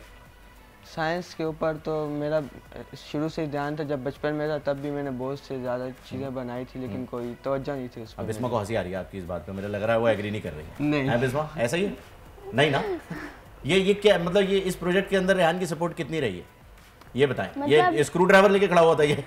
नहीं, ये हमारा पूरा टीम वर्क था। भाई मुझे बिस्मा से पूछना, तो मुझे डाउट हो रहा है तुम्हारी बात के ऊपर ना, वो हंसी है, तो अब मुझे उनसे पूछने दो। हाँ बेटा बताओ। मतलब ज़्यादा ना मेहनत इन्होंने की थी कि मतलब हमने ज़्यादा इतनी नहीं की थी, हम तो गर्ल्स थे तो हमें अगर शौक वगैरह लग जाता तो। अच्छा, सारी डिवाइस इन पे टेस्ट हुई हैं? जी हाँ। अरे वाह वाह वाह, क्या बात। इन्होंने ही भाग दौड़ की है इधर उधर, मतलब सारी चीज़ें रेडी इन्होंने की है, मतलब पूरा टीम वर्क हमने किया। सही। अक्सर क्या करेंगे? मैं ये कह रही थी कि हमने पहले तो हम चार्ट पेपर पे काम करते रहे थे गर्ल्स मिस के साथ मिलके, और फिर विन करने के बाद हम लोगों ने चश्मे का। कितने दिन में ये प्रोडक्ट जो है, ये प्रोजेक्ट जो है वो रेडी हुआ? 4 महीनों के अंदर प्रोजेक्ट रेडी हुआ है। 4 महीने लगे इसमें? पहले 3 महीनों में तो हमने इसके अंदर 2 ट्रांजिस्टर और रजिस्टर फिट नहीं किया था, जिसकी वजह से जो IR सेंसर था वो फ्यूज़ हो जाता था। तो फिर हमने ज़्यादा इसके ऊपर तवज्जो दी, हमने फिर सोचा है क्या हुआ, फिर हमने गूगल भी करना स्टार्ट कर दिया। फिर हमें आखिर में आके मिला कि हमें ट्रांजिस्टर और रजिस्टर लगाना चाहिए। फिर हमने लगाया तो रेडी हो गया। ओके, यानी ये चैट जीपीटी का भी जो है वो इसके अंदर हिस्सा मौजूद है। Very good. तो ये जो डिवाइस है इसका साइज़ क्या है बेसिकली? इसका ये अगर मैं अपने स्पेक्स पे देखूं तो इस चश्मे के ऊपर किस साइज़ की रहेगी? ये 60 ग्राम की। 60 ग्राम जी। 60 ग्राम का वेट जो है वो आपको बर्दाश्त करना होगा और अपने स्पेक्स के साथ। खैर अभी तो ये इनिशियल प्रोजेक्ट था, तो अब इसे जाहिर सी बात है कि जब हम डेवलपमेंट की तरफ जाएंगे तो इसका साइज़ भी और वेट भी जो है वो डिक्रीज़ होगा, क्योंकि अब ये एक चीज़ बन गई है एंटी स्लीप। ये पहले कॉन्सेप्ट ही नहीं था, अब ये कॉन्सेप्ट आया है, तो इसमें डेफिनेटली आप लोग इस पर भी अब आगे जाके काम करेंगे कि इसके साइज़ और वेट पे भी काम हो, जिसके ऊपर भी काम हो रहा है दोबारा। तो ये अगर प्रोडक्ट मार्केट के लिए रेडी होगा तो आप लोगों को इन्वॉल्व किया जा रहा है, या आपका जो पेपर वर्क है, जो प्रोजेक्ट आपने रेडी किया था, वो आपसे ले लिया जाएगा और आपको रिकग्निशन मिलेगी खाली? कोई इस बारे में बात हुई है? नहीं, फिलहाल तो इसके बारे में बात नहीं हुई, लेकिन ऐसा मेरे ख्याल से हो सकता है। ऐसा हो सकता है, अच्छा ठीक है। तो आप लोग इसके लिए एग्री हैं? रिकग्निशन तो आप लोगों की है, जाहिर से आप लोगों ने इन्वाइट किया है। कंपनीज में जा करके अभी आप लोग पढ़ाई कर रहे हैं, 7 स्टैंडर्ड में, 8 स्टैंडर्ड में, तो आपकी पढ़ाई इससे इफेक्ट हो सकती है अगर आप लोगों को डायरेक्ट वहाँ पर लगाया जाए तो। ऐसा है, या आप लोग खुद करना चाह रहे हैं कि नहीं आप ही ये काम करें और फिर मार्केट के अंदर ये प्रोडक्ट आप ही लाएं? ये भी तो इसके बारे में फ़िलहाल कुछ सोचा नहीं है। अच्छा, ये ऐसी चीज़ें जिसके बारे में फ़ौरन सोच लेना चाहिए, वरना ये बातें आगे निकल जाती हैं। लेकिन बहुत अच्छी बात यह है कि आपने माशाल्लाह से पाकिस्तान का नाम जो है वो पूरी दुनिया में रोशन किया है, और न पाकिस्तान में बल्कि नासा में जाके जो है वो आपने ये सारी चीज़ें जो हैं वो पहुंचाई। पाकिस्तानियों का जो है वो सर फ़ख्र से जो है वो आपने बुलंद किया। इसके लिए मैं पूरे अपने नाजरीन के साथ आप लोगों को बहुत बहुत मुबारकबाद देता हूँ। और अब मैं जानना चाहूँगा कि जब आप लोग बाहर गए, पाकिस्तान से बाहर, तो क्या तब्दीली देखी? क्योंकि पाकिस्तान से बाहर माशरा अलग है, यहाँ अलग तरीके से जी रहे, कैसा लगा? हमने उधर एक चीज़ नोट की, उधर का एनवायरनमेंट। उधर का एनवायरनमेंट मतलब के बहुत ही खुश मिजाज था। उधर जो भी सिटीजन उधर के रहने वाले थे बहुत ही मतलब के खुश होकर दूसरों से बात करते थे, स्ट्रेंजर्स के साथ। और उधर प्लांट्स वगैरह बहुत ज़्यादा थे। अच्छा, ग्रीनरी आपने देखी? जी, ग्रीनरी वेरी गुड। नाजरीन, Jamia Islamia university Bahawalpur drug case मामला। डीपीओ बहावलपुर का कहना है कि हमारे टारगेट मंशियात फरोशी है। अभी ये जो जिनसी हरासानी से मुताल्लिक कोई शिकायत लेकर अभी तक जो है वो कोई उनके पास आया नहीं है। शिकायत आएगी तो कार्रवाई करेंगे। निगरां वज़ीर आला पंजाब मोहसिन नकवी ने तहकीकात के लिए 3 रुकनी कमेटी भी बना दी है। चौधरी मोहसिन हमारे साथ हैं। जी चौधरी मोहसिन, बताइएगा। जी देखें, सादा सी बात है कि मंशियात के खिलाफ जो है वो पुलिस का टारगेट था, कार्रवाइयाँ की जा रही थी। तहकीकात जो हुई, इन्वेस्टिगेशन के दौरान जो है वो पता चला कि इस्लामिया यूनिवर्सिटी के जो बड़े बड़े प्रोफेसर हैं, खजानेदार हैं और चीफ सिक्योरिटी ऑफिसर जो हैं, वो मंशियात में मुलविस थे। और जब उनके मोबाइल फोन का डाटा लिया गया तो उसमें तालबात की नाजेबा तस्वीर और वीडियोस पाई गई, जिसके ऊपर तहकीकात करते हुए ये सारा मामला खुला है। ये पूरा एक गैंग है, एक ग्रुप है, घिनौनी साजिश की जा रही थी इस्लामिया यूनिवर्सिटी में। एक नया ही अपना ही एक शहर बना रखा था जो अंदर की दुनिया बाहर की दुनिया से बिल्कुल अलग थी और कुछ पता नहीं था कि अंदर की दुनिया में क्या हो रहा है। तो उसी के ऊपर डीपीओ भावलपुर को मैं तो खराज तहसीन पेश करूंगा कि उन्होंने बहुत सारी बच्चियों की जो इज्जतें हैं वो पमाल होने से बचा ली हैं। और इन जो घिनौना ये कारोबार कर रहे थे, धंधा कर रहे थे, इनके खिलाफ घेरा तंग करते हुए इनको गिरफ्तार किया है और कानून के। अच्छा, मुझे ये बताइएगा कि वीडियोस जो हैं वो किस नौइयत की हरासानी की हैं? एक तो ये बात, और दूसरा ये कि ड्रग्स की तरफ ही जो है, मंशियात की तरफ ही सारा रुझान क्यों जा रहा है? जबकि वीडियोस सामने आ गई हैं तो इंतजार क्यों किया जा रहा है कि कोई शिकायत लेकर आए? देखें, मैंने पहले ही बात की है कि पुलिस का दो टोक मौक़िफ़ है कि हम मंशियात की तरफ जो है वो काम कर रहे थे। मंशियात खत्म करने का जो है वो डीपीओ भावलपुर ने पंजाब पुलिस को टारगेट दिया हुआ है, भावलपुर पुलिस को। तो उसके अंदर जब तक कोई कंप्लेन नहीं आएगी हरासमेंट की तरफ से, तब तक जो है वो पुलिस खुद से कार्रवाई नहीं कर सकती। जो वीडियोस हैं वो बरहना तस्वीर हैं, वीडियोस हैं, जबरदस्ती ज्यादती की जा रही है बच्चियों के साथ। कुछ इस टाइप की जो हैं वो वीडियोस निकाली गई हैं, जिसकी जो है रिपोर्ट वो बाकायदा आईजी पंजाब को भी जो है वो डीपीओ भावलपुर की जानिब से मुकम्मल रिपोर्ट जो है वो भेजी गई थी। जी जी बहुत बहुत शुक्रिया आपका, आपने अपडेट किया। हान, बिस्मा और अक्सा, आप लोगों का भी बहुत बहुत शुक्रिया, थैंक यू सो मच। यहाँ आने के लिए तो शुक्रिया है ही है, लेकिन साथ साथ जो आप लोगों ने एंटी स्लीप ग्लासेस बनाए हैं उसके लिए भी पूरी कौम की जानिब से आपका बहुत बहुत शुक्रिया। आपने पाकिस्तानियों का सर जो है वो फ़ख्र से बुलंद कर दिया है। आगे भी इसी मेहनत और जद्दोजहद के साथ लगे रहिएगा। Keep up the good work, thank you so much. और नाजरीन, हम प्रोग्राम में शामिल कर रहे हैं एक वक्फा, मिलते हैं आफ्टर अ शॉर्ट ब्रेक। आजकल जिंदगी ही सुबह आउट ऑफ कंट्रोल है, दुनिया बोल है, तेरी दुनिया बोल है। वेलकम बैक नाज़रीन, एक बार फिर आपको शामदीद कहते हैं दुनिया बोल है में। और अब बात कर लेते हैं कुछ एंटरटेनमेंट इंडस्ट्री की। जी हाँ, हॉलीवुड फिल्म बारबी ने रिलीज होते ही बॉक्स ऑफिस पर धूम मचा दी। 2023 के सबसे बड़े ओपनिंग बिजनेस का रिकॉर्ड कायम कर दिया है। फिल्म ने 44 करोड़ 57 लाख डॉलर का बिजनेस किया। इधर पंजाब सेंसर बोर्ड ने हॉलीवुड मूवी बारबी की सिनेमा घरों में नुमाइश की इजाजत एक दिन बाद वापस ले ली। फिल्म की नुमाइश पर सिनेमा को सील भी कर दिया गया है। और दूसरी जानिब एटम बम के खालिक ओपनहाइमर पर बनी फिल्म आई और छा गई। फिल्म ने बॉक्स ऑफिस पर धूम मचा दी। 3 रोज में 17 करोड़ डॉलर्स का बिजनेस कर लिया है। इसी पर हम मजीद भी बात करेंगे और हमारे साथ इस वक्त मौजूद हैं कामरान जावेद, उनसे बात कर लेते हैं इस बारे में। जी कामरान, बताइएगा, दोनों मूवीज रिलीज हुई हैं। सबसे पहले बारबी पे बात कर लेते हैं। ये रिलीज होने के अगले ही दिन पाबंदी पंजाब में जो है वो लगा दी गई है, क्या वजह हुई?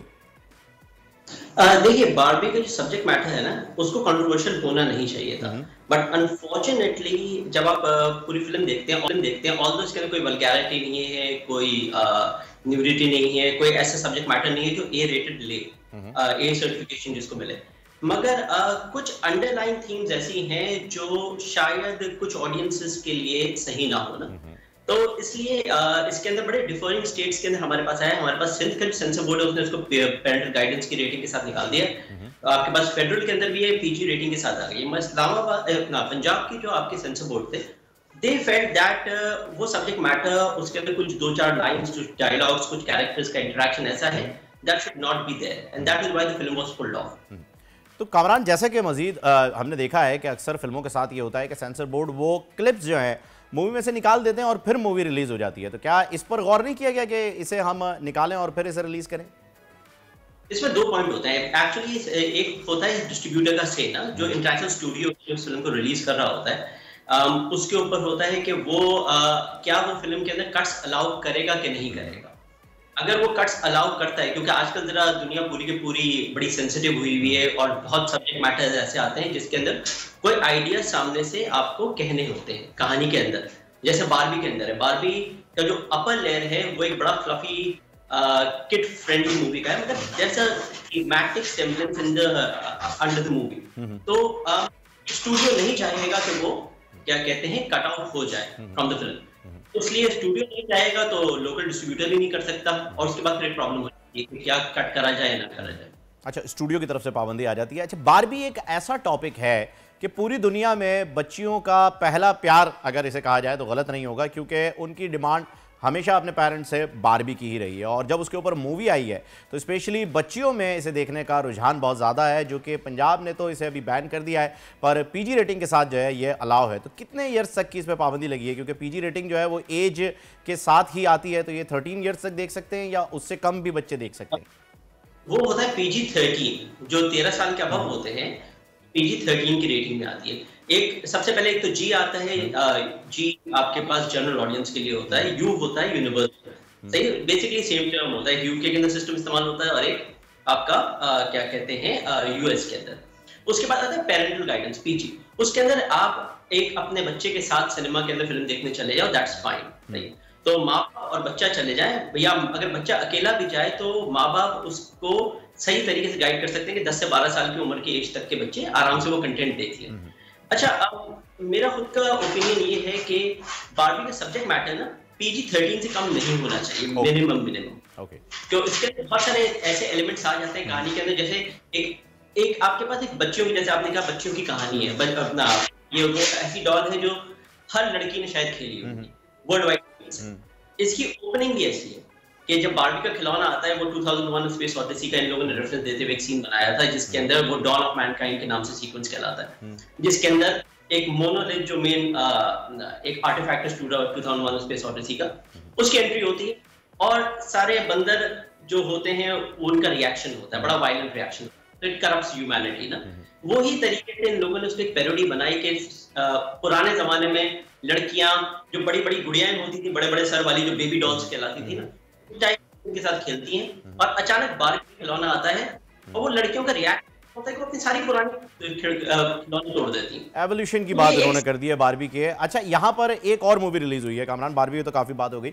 मैं अब ओपनहाइमर पे आने से पहले ये जानना चाहूंगा, मुझे बड़ी हैरत हुई जब मैंने ये न्यूज़ पढ़ी कि बार्बी मूवी जो है उसने 44 करोड़ डॉलर से ज़्यादा का बिजनेस कर लिया है, जबकि ओपनहाइमर जो कि एटम बम के खालिक पे बनी हुई मूवी है, जिसने पूरी दुनिया को तब्दील कर दिया है, उस हिस्टोरिकल मूवी में सिर्फ अभी तक 17 करोड़ डॉलर का ही बिजनेस हो पाया है। क्यों इतना वीक जा रही है ओपनहाइमर? अच्छा, अगर आप वैसे ओपनहाइमर के लिहाज से देखें ना, देखिए पेडिग्री है उसके साथ, क्रिस्टोफर नोलन की फिल्म है, क्रिस्टोफर नोलन की फिल्म हमेशा कमाती है, मगर ये क्रिस्टोफर नोलन की फिल्मों के अंदर एक चीज होती है कि वो एक टाइमलाइन को हमेशा ब्रेक करता है, वो प्रेजेंट पास्ट, सही है ना, वो बेसिकली टेंसेस में काम करता है, present present perfect present future के अंदर ना, इस तरीके से उसकी फिल्म्स बनती है।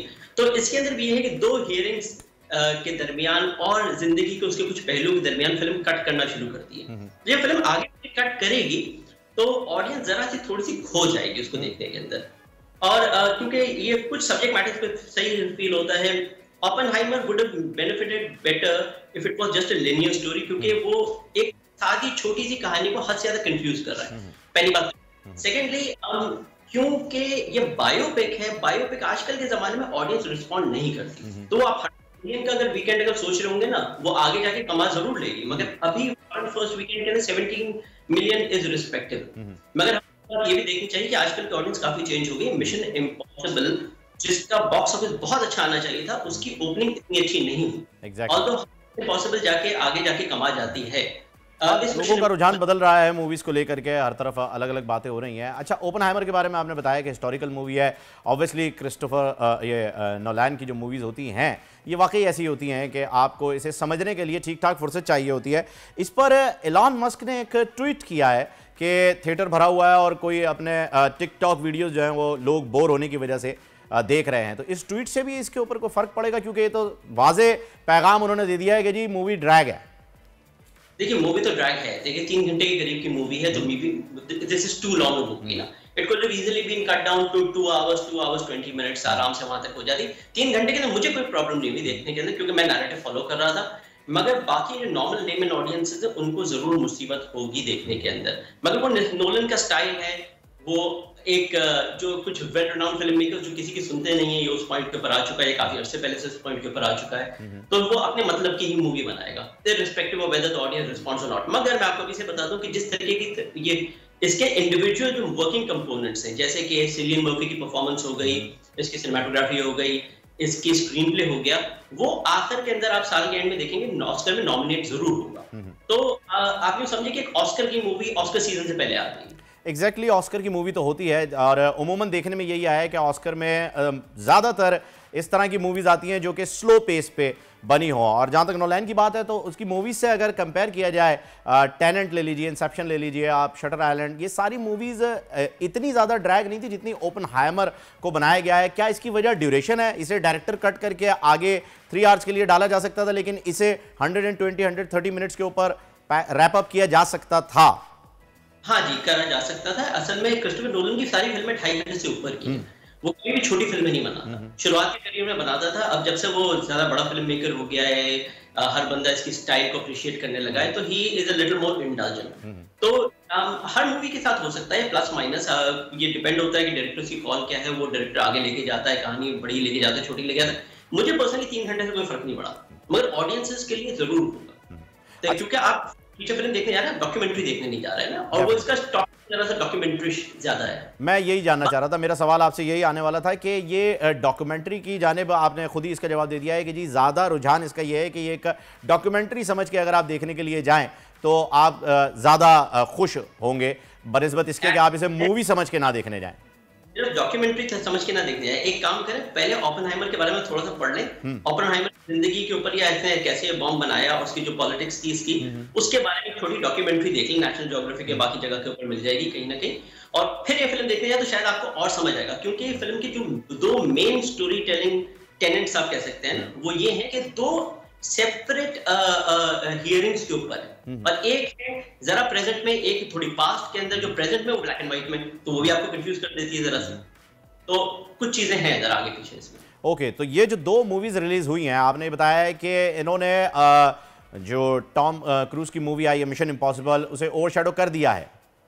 जी, मेरी रिकमेंडेशन ये होगी कि जिसको सिनेमा देखना है अभी, अगर 1 2 3 करके जाए कि टॉम क्रूज की मिशन इम्पॉसिबल 7 देखी जाए, जो सालों के अंदर, एक पहली बार मिशन इम्पॉसिबल मूवीज हमेशा क्वालिटी कॉन्शियस रही है, बहुत अच्छी क्वालिटी देती हैं, बहुत अच्छा एक्शन होता है, आपका पैसा वसूल फ्रेंचाइज होती है। तो क्योंकि डेड रेकनिंग पार्ट 1 और अगले साल पार्ट 2 आएगा, तैयार हो चुकी है, मेरी रिकमेंडेशन ये है कि पैसा वसूल पहली फिल्म अगर देखनी है तो मिशन इम्पॉसिबल जाए, सेकंड के ऊपर ओपेनहाइमर जाए, सही, जो सीरियस सिनेमा देखना चाहते हैं। और बारबी को अगर आप समझते हैं कि आपका बच्चा उसकी थीमेटिक पॉइंट से इन्फ्लुएंस नहीं होगा, और आप खुद ना हो जाए कम से कम, सही है ना, और आप उसको सिर्फ एक एंटरटेनमेंट समझे और उसकी पॉजिटिव्स ले लें, उसके नेगेटिव्स आप छोड़ दें, तो आप बारबी देखने जाएं, otherwise you can skip Barbie. Exactly हमारे यहाँ, हमारे माशरे में तो आपको मालूम ही है कामरान कि हम मूवीज़ को सिर्फ एंटरटेनमेंट की हैसियत से ही देखते हैं, तो यकीनन इसे जो है वो एज एंटरटेनमेंट ही देखा जाएगा और लोग देखने के लिए जाएंगे। अलबत्ता ये मैं जानना चाहूँगा आपसे ज़रूर कि इस वक्त पाकिस्तानी मूवीज़ का क्या फ्यूचर नज़र आ रहा है आपको, क्योंकि वो भी सिनेमा में लगी हुई हैं और इन इतनी बड़ी बड़ी मूवीज़ के आने के बाद हमें स्क्रीन्स बहुत कम मिलती है अपनी लोकल मूवीज़ के लिए। अच्छा देखिए, पाकिस्तानी मूवीज़ के पास अपना खुद का रन था काफ़ी ना, 2-3 हफ्ते का रन था, तो जो मूवीज को जितना कमाना था, देखिए ऑडियंस एक प्रेफरेंस पे जाती है, जो उसको देखना होगा वो देखने जाएगी, जिसको बारबी देखनी तो बारबी देखी, जिसको ओपेनहाइमर देखना होगा वो ओपेनहाइमर देखेगा, जिसको Pakistani movies for example John देखनी है तो वो जॉन देखने जाएगा। तो आप कितनी भी पब्लिसिटी कर लें, कुछ भी कर लें, वो आपके पास स्पेसिफिक आपकी ऑडियंस पहले से तैयार होती है। पाकिस्तानी ऑडियंस सालों से 2013 से लेकर अभी तक आप देखें बहुत सिलेक्टिव रही है, और स्पेशली पोस्ट कोविड अब जब इन्फ्लेशन बढ़ गया है तो वो बहुत सिलेक्टिव चॉइसेस हो गए कि अगर पाकिस्तानी सिनेमा को हम पैसे दें भी तो क्यों दें, इस बुनियाद पे दें, क्या स्टार पावर पे दें, उनके पास एक बकेट लिस्ट ऑफ रीजंस होती है ना, तो हम अपना कंटेंट खुद प्रायोरिटी लिस्ट में सबसे आखिर में रखते हैं। तो बिल्कुल सही कहा आपने कामरान, बहुत बहुत शुक्रिया आप हमारे साथ हैं। नाजरीन, यही वजह है 1000 रुपए की टिकट, 250 रुपए का पॉपकॉर्न और एक कोल्ड ड्रिंक खरीद के 1500 का जो पैकेज बनाते हैं, जब वो 3 लोग जा रहे हैं तो 4500 रुपए किसी मूवी पे खर्च करने से पहले 10,000 बार सोचते हैं कि इस पर हम इन्वेस्ट करें या ना करें। लेकिन पाकिस्तानी मूवीज़ को भी तरजीह दीजिए, हमारा सिनेमा भी तरक्की करेगा अगर आप उसे देखने जाएंगे तो। और अब नाजरीन बात कर लेते हैं खेलों के मैदान से। पाकिस्तान और श्रीलंका के दरमियान 2 टेस्ट मैचेस की सीरीज में पाकिस्तान को 1-0 की बढ़तरी हासिल है। कोलंबो टेस्ट के दूसरे दिन आज पाकिस्तान टीम अपनी पहली नामुकम्मल इनिंग 145 रन से शुरू कर चुकी है। 166 रन बनाकर जो है वो आउट हुई श्रीलंका। कौमी बॉलर्स इब्रार अहमद ने 4 और नसीम शाह ने 3 खिलाड़ियों को आउट किया, जबकि शाहीन ने 1 को आउट किया। बारिश की वजह से जो है वो मैच को अभी रोक दिया गया है। 2 खिलाड़ी आउट हैं। बाबर अभी तक क्रीज पर मौजूद हैं। मजीद बात करेंगे, सुहेब अलवी साहब हमारे साथ हैं, उनसे। अस्सलाम वालेकुम सुहेब साहब। वालेकुम सलाम सर, मिजाज बखैर? अल्लाह का शुक्र। सर, बाबर अभी तक क्रीज पर टिके हुए हैं, बड़ी अच्छी बात है। क्योंकि उम्मीद यही है कि इस दफा बाबर 100 करे, क्योंकि पहले टेस्ट में भी ज्यादा रन नहीं कर सके और ये एक मौका मिला है। अभी बड़ी क्लोज एलबीडब्ल्यू अपील आ गए और शुक्र है कि बल्ले से एज लगता हुआ गया था, वरना आज फिर लो स्कोर पे आउट होने का चांस था। अच्छा ये बताइएगा सुहेब साहब कि श्रीलंका 166 पे आउट हो गया, ये हमारे बॉलर्स का भी कमाल है और यकीनन इब्रार ने बहुत ही ज़बरदस्त बॉलिंग की है। नहीं खेल पाए वो इतना अच्छा, हम जो है वो खेल रहे हैं। अभी हमारी स्पीड भी जो है वो थोड़ी सी स्लो होती जा रही है। क्या विकेट इसके अंदर जो है वो इन्वॉल्व है? नहीं, मेरे ख्याल में हमने बॉलिंग बहुत आला की। नसीम शाह ने जिस तरीके से विकेट लिए हैं, एटलीस्ट 3 में से 2 विकेट तो लाजवाब थी। और उसके बाद अबरार ने जाहिर बात है टेल एंडर्स को तो समझ में ही नहीं आ रहा है कि उसकी बॉल किस तरफ जाएगी, जिस तरीके से आउट हुए। आई थिंक सारा क्रेडिट पाकिस्तानी बॉलर्स को जाना चाहिए। कप्तानी बहुत अच्छी थी बाबर आजम की, सही मानों में अटैक किया, फील्ड प्लेसिंग अच्छी थी, प्रेशर बरकरार रखा और इक्का दुक्का जो गलती होती है बल्लेबाजों से अपना एक केयरलेस शॉट खेलते हुए, लेकिन मेरे ख्याल में बहुत आला बॉलिंग थी और बहुत अच्छी फील्ड प्लेसिंग और बहुत अच्छी कप्तानी थी, जिसकी वजह से श्रीलंका जो है 166 पे ढेर हो गया। जबरदस्त जी। अच्छा, हम आज का दिन जो है वो हमने बड़ा तेज जो है वो खेलना शुरू किया था, फिर बारिश हो गई है। अच्छा, मुझे ये बताइएगा कि अगर इसी तेजी से हम खेलते रहे शोएब साहब, तो क्या अगर आज का दिन हम निकाल लेते हैं बारिश के बाद भी, कल का दिन भी निकाल लेते हैं, तो डिक्लेयर करने तक बात पहुंचने चाहेगी? तो क्या कहेंगे आप? मैच को देखते हुए अभी तो ये भी देखना पड़ेगा, श्रीलंका के बॉलर्स के हाथ में भी गेंद है। पाकिस्तान आपने पहले टेस्ट में देखा था, उससे पहले जो पिछले साल यहाँ पे 2 टेस्ट हुए थे, पाकिस्तान जब कोलैप्स होता है तो 3-4 विकेटें एकदम से गिरती हैं। तो अभी कोई भरोसा नहीं है। अब ये देखें, इतना छोटा टारगेट चेज कर रहे थे सेकंड इनिंग्स में गोल में, और वहां पे आपकी 6 विकेटें आउट हो गई थी एकदम से। तो इसलिए अभी ज्यादा जिसे कहते हैं ना, अपनी मुर्गियां नहीं गिनना चाहिए। लेकिन हाँ, लेकिन शोएब साहब, तब्दीली तो आई है, गेम में तब्दीली आई है, हमारा जो खेलने का स्टाइल है टेस्ट में तब्दील हुआ है, हम बहुत तेजी से टेस्ट खेलने लगे हैं। और क्या इंग्लैंड को फॉलो करते हुए कर रहे हैं हम, क्योंकि इंग्लैंड का ये तर्ज अमल था? सारा क्रेडिट इंग्लैंड की टीम को जाता है, क्योंकि उन्होंने जो एक स्टैंडर्ड सेट किया और जितने कामयाब रहे वो, और जितना एंटरटेनिंग उन्होंने टेस्ट मैच बनाया और फिर रिजल्ट्स की तरफ बढ़े, वो आई थिंक अब हर 1 by 1 सारी टीमें देख ली। ऑस्ट्रेलिया भी कहता है हम अपना गेम खेलेंगे, लेकिन कहीं कहीं जिन्होंने अटैकिंग क्रिकेट खेला, हैविंग सेड दैट, ये मैं आपको बताऊं, स्टीव वॉ जो ऑस्ट्रेलिया का कप्तान था 1999 में, ट्रेंड उसने सेट किया था। वो कहता था हम बहुत ज्यादा ड्रॉस खेलते हैं, हम 3 रन पर ओवर से खेलते हैं। उसने जब वो कप्तान बना था, उसने कहा था I want to play aggressive cricket. 4 run पर ओवर पे चला गया था। इंग्लैंड उसको 5.5 पे ले गया।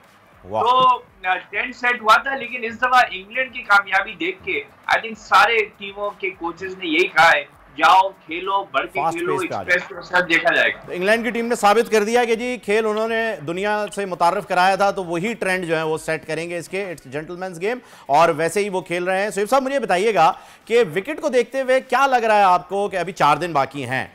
एक सवाल तो मेरा ये होगा, क्या हम ड्रॉ की तरफ जा रहे हैं या जीतने की तरफ? और दूसरा मेरा ये होगा कि हमें कितने रन्स के ऊपर डिक्लेयर कर देनी चाहिए इनिंग अगर आउट नहीं होते तो? देखिए, पिच तो बहुत अच्छी खेल रही है, और आप ये देखिए कि पाकिस्तान के 2 आउट हैं और लीड भी ले गए हैं, कोई 180 के करीब पहुंच गए, और जिस तरह से खेल रहे हैं उनको कोई प्रॉब्लम नहीं हो रही, तो पिच में कोई प्रॉब्लम नहीं है। अब अगर ये बारिश और मौसम ढला रहा तो पाकिस्तान को कम से कम 400 की तरफ देखना चाहिए, उससे कम नहीं देखना चाहिए।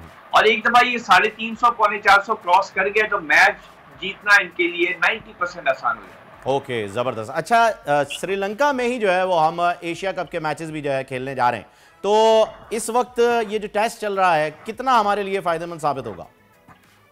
अरे बहुत फायदेमंद होगा, इस वजह से कि आप लोकल कंडीशंस में आपको टेस्ट रिहर्सल हो रही है, बिकॉज मोर और लेस यही मेजॉरिटी इसमें से प्लेयर्स खेल रहे हैं आपके। बाबर आजम को खास तौर पे फायदा होगा, क्योंकि वो जब कप्तानी कर रहे हैं 2 टेस्ट मैचेस में, तो उनको कंडीशंस का बहुत अंदाजा हो गया है, उनको पिचेस का बहुत अंदाजा हो गया है। मुख्तलिफ क्रिकेट है, लेकिन याद रहिए T20 क्रिकेट नहीं है, 50 ओवर है वाइड बॉल, तो अच्छा खासा एक रिलेशनशिप बनता है टेस्ट मैच की परफॉर्मेंस से। तो मेरे ख्याल में बाबर आजम को बहुत फायदा होगा, और जो बॉलर्स हैं उनको बहुत फायदा होगा, क्योंकि वो कंडीशंस को भाप चुके होंगे।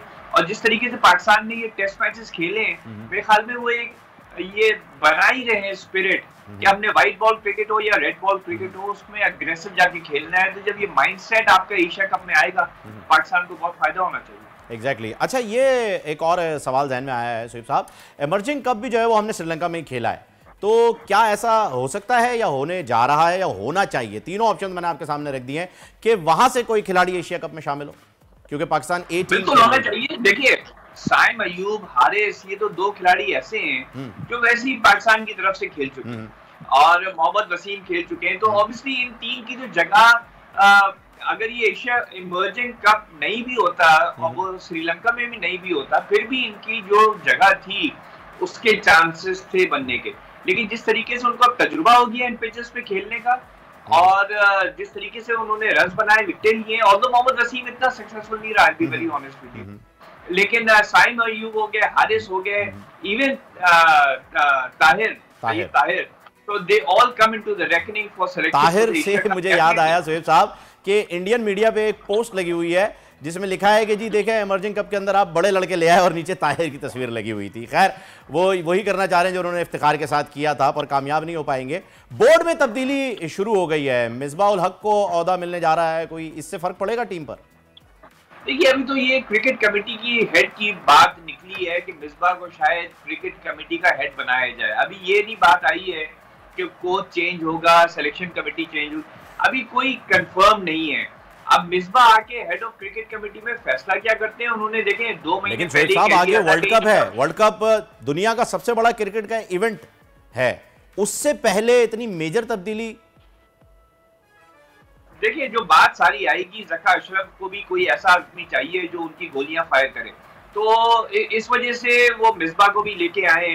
क्योंकि देखिए ज़का ने बहुत अच्छी एक बात कही थी जब शुरू में भी, और मिसबाह ने भी ये बात कही थी कि दुनिया में कहीं नहीं होता कि कोच जो है वो रिमोट बैठ के और कोचिंग करे और यहाँ पे एक हेड कोच रख के आपने डायरेक्टर क्रिकेट उसको दे दिया, जो भी डेजिग्नेशन दिया, वो तो मुल्क में नहीं बैठता है, वो गद्दाफी स्टेडियम में नहीं आता, वो टीमों से फेस टू फेस बात नहीं करता है, लैपटॉप के थ्रू बात कर रहा है। तो ये ज़का अशरफ और मिसबाह का दोनों का ये बहुत वैलिड पॉइंट है कि हमें ऐसा डायरेक्टर क्रिकेट, ऐसा कोचिंग स्टाफ नहीं चाहिए। तो प्रॉब्ली जो मिसबाह आएंगे वो इसी वजह से आएंगे कि यार वर्ल्ड कप के लिए या तो आप ब्रैडबर्न को लेके चलें और उसके बाद आपकी जो पाकिस्तानी मैनेजमेंट हो वो डायरेक्टर क्रिकेट की पोजीशन संभाले राधा देन मिकी आता। अच्छा ये तो ठीक है, लेकिन अगर मिसबाह उल हक आते हैं तो उनके खेलने का मिजाज, जाहिर सी बात है जो भी खिलाड़ी आता है वो अपने मिजाज से ही खेलता है, और वो बहुत ही स्लो पेस पे खेलते आए हैं, जिसकी वजह से उन्हें टुक टुक का टाइटल भी जो है वो दिया गया था। तो क्या जो टीम की एग्रेशन है उस पर कोई इफेक्ट आएगा? वैसे टुक टुक का टाइटल मैंने ही दिया था 2011। कांग्रेचुलेशन सर, क्या खूब टाइटल दिया था। मैं बैठा हुआ था, मैंने कहा जिस तरह से इन्होंने सेमीफाइनल की इनिंग खेली है टुक टुक वाली है, उसमें रिक्शे वाले का भी कॉन्सेप्ट था और रोकने का भी कॉन्सेप्ट था। लेकिन देखिए बात ये है कि एक तो मैनेजमेंट साइड पर है वो सर, फिर तो आपको मैं जिम्मेदार ठहराने जा रहा हूं इस चीज का। आपने उन्हें टुक टुक का टाइटल दे दिया, उन्होंने कहा मैं अपने टाइटल के हिसाब से ही खेलूंगा। लेकिन देखिए मिसबाह की मेरी बेहद इज्जत है, बहुत लाजवाब दिमाग है, बहुत ही डिसेंट आदमी है, हर चीज अपनी जगह है। वो एक इनिंग्स थी जिसको मैंने टुक टुक कह दिया था, लेकिन बहरहाल कहने का मकसद ये है कि मिसबाह जब मैनेजमेंट में आएगा तो जो मिसबाह की थॉट प्रोसेस की स्पीड है वो एक्चुअली वर्क करती है, बिकॉज मैनेजमेंट में आपको जल्दबाजी नहीं करना चाहिए। तो एक तो ये बड़ी अच्छी पोजीशन है मिसबाह के लिए, और दूसरी जो बात है वो ये है कि देखिए वो ऑन फील्ड इंटरफेयर नहीं करेगा। अब ये सिस्टम बन चुका है, इंग्लैंड ने एक ट्रेंड सेट कर दिया है, अब कोई टीम भी आगे जाके अब पीछे नहीं आएगी। एग्जैक्टली अच्छा, जब भी हम बात करते हैं कि रेड बॉल से वाइट बॉल की तरफ जो है वो शिफ्ट होना है, एक मेजर तब्दीली है, तो ये क्या चेंजेस होती है, ये क्या वजह क्या है? रेड बॉल से जब हम वाइट बॉल की तरफ आ रहे हैं तो ये क्या बॉलर्स को रेड बॉल ज्यादा सूट करती है या ये कोई टर्म यूज करते हैं हम सिर्फ? नहीं देखिए ये तो सिर्फ टर्म यूज करते हैं, क्योंकि पहले ओडीआई क्रिकेट 50 ओवर होता था और टेस्ट मैच होता था, तो आप 50 ओवर कहते थे या ओडीआई कहते थे और टेस्ट मैच कहते थे। जब से T20 आया, फिर T10 आया, उन्होंने कहा T20 अलग कहो, ये अलग कहो, T10 अलग कहो, तो उन्होंने व्हाइट बॉल कर दिया। तो एक्चुअली व्हाइट बॉल का मतलब है ओडीआई 50 ओवर, 20 ओवर, 10 ओवर, ये सब मैचेस, और टेस्ट मैच को इसकी एक टर्मिनोलॉजी लगा ली है जी कि रेड बॉल से व्हाइट बॉल पे आ रहे हैं, इट मींस कि आप T20 या 50 ओवर की तरफ आ रहे हैं। शोएब साहब बहुत बहुत शुक्रिया हमारे साथ रहने के लिए, और बहुत ही ज्यादा अच्छी आपने अपडेट दी है। देखते हैं मिसबाह उल हक साहब से पहले तो वो कितना मुफीद साबित होते हैं टीम के लिए। नाजरीन प्रोग्राम में शामिल करेंगे ब्रेक, सी आफ्टर वेरी शॉर्ट ब्रेक। दुनिया बोल है। आजकल जिंदगी ही सुबह आउट ऑफ कंट्रोल है, दुनिया बोल है, दुनिया बोल है।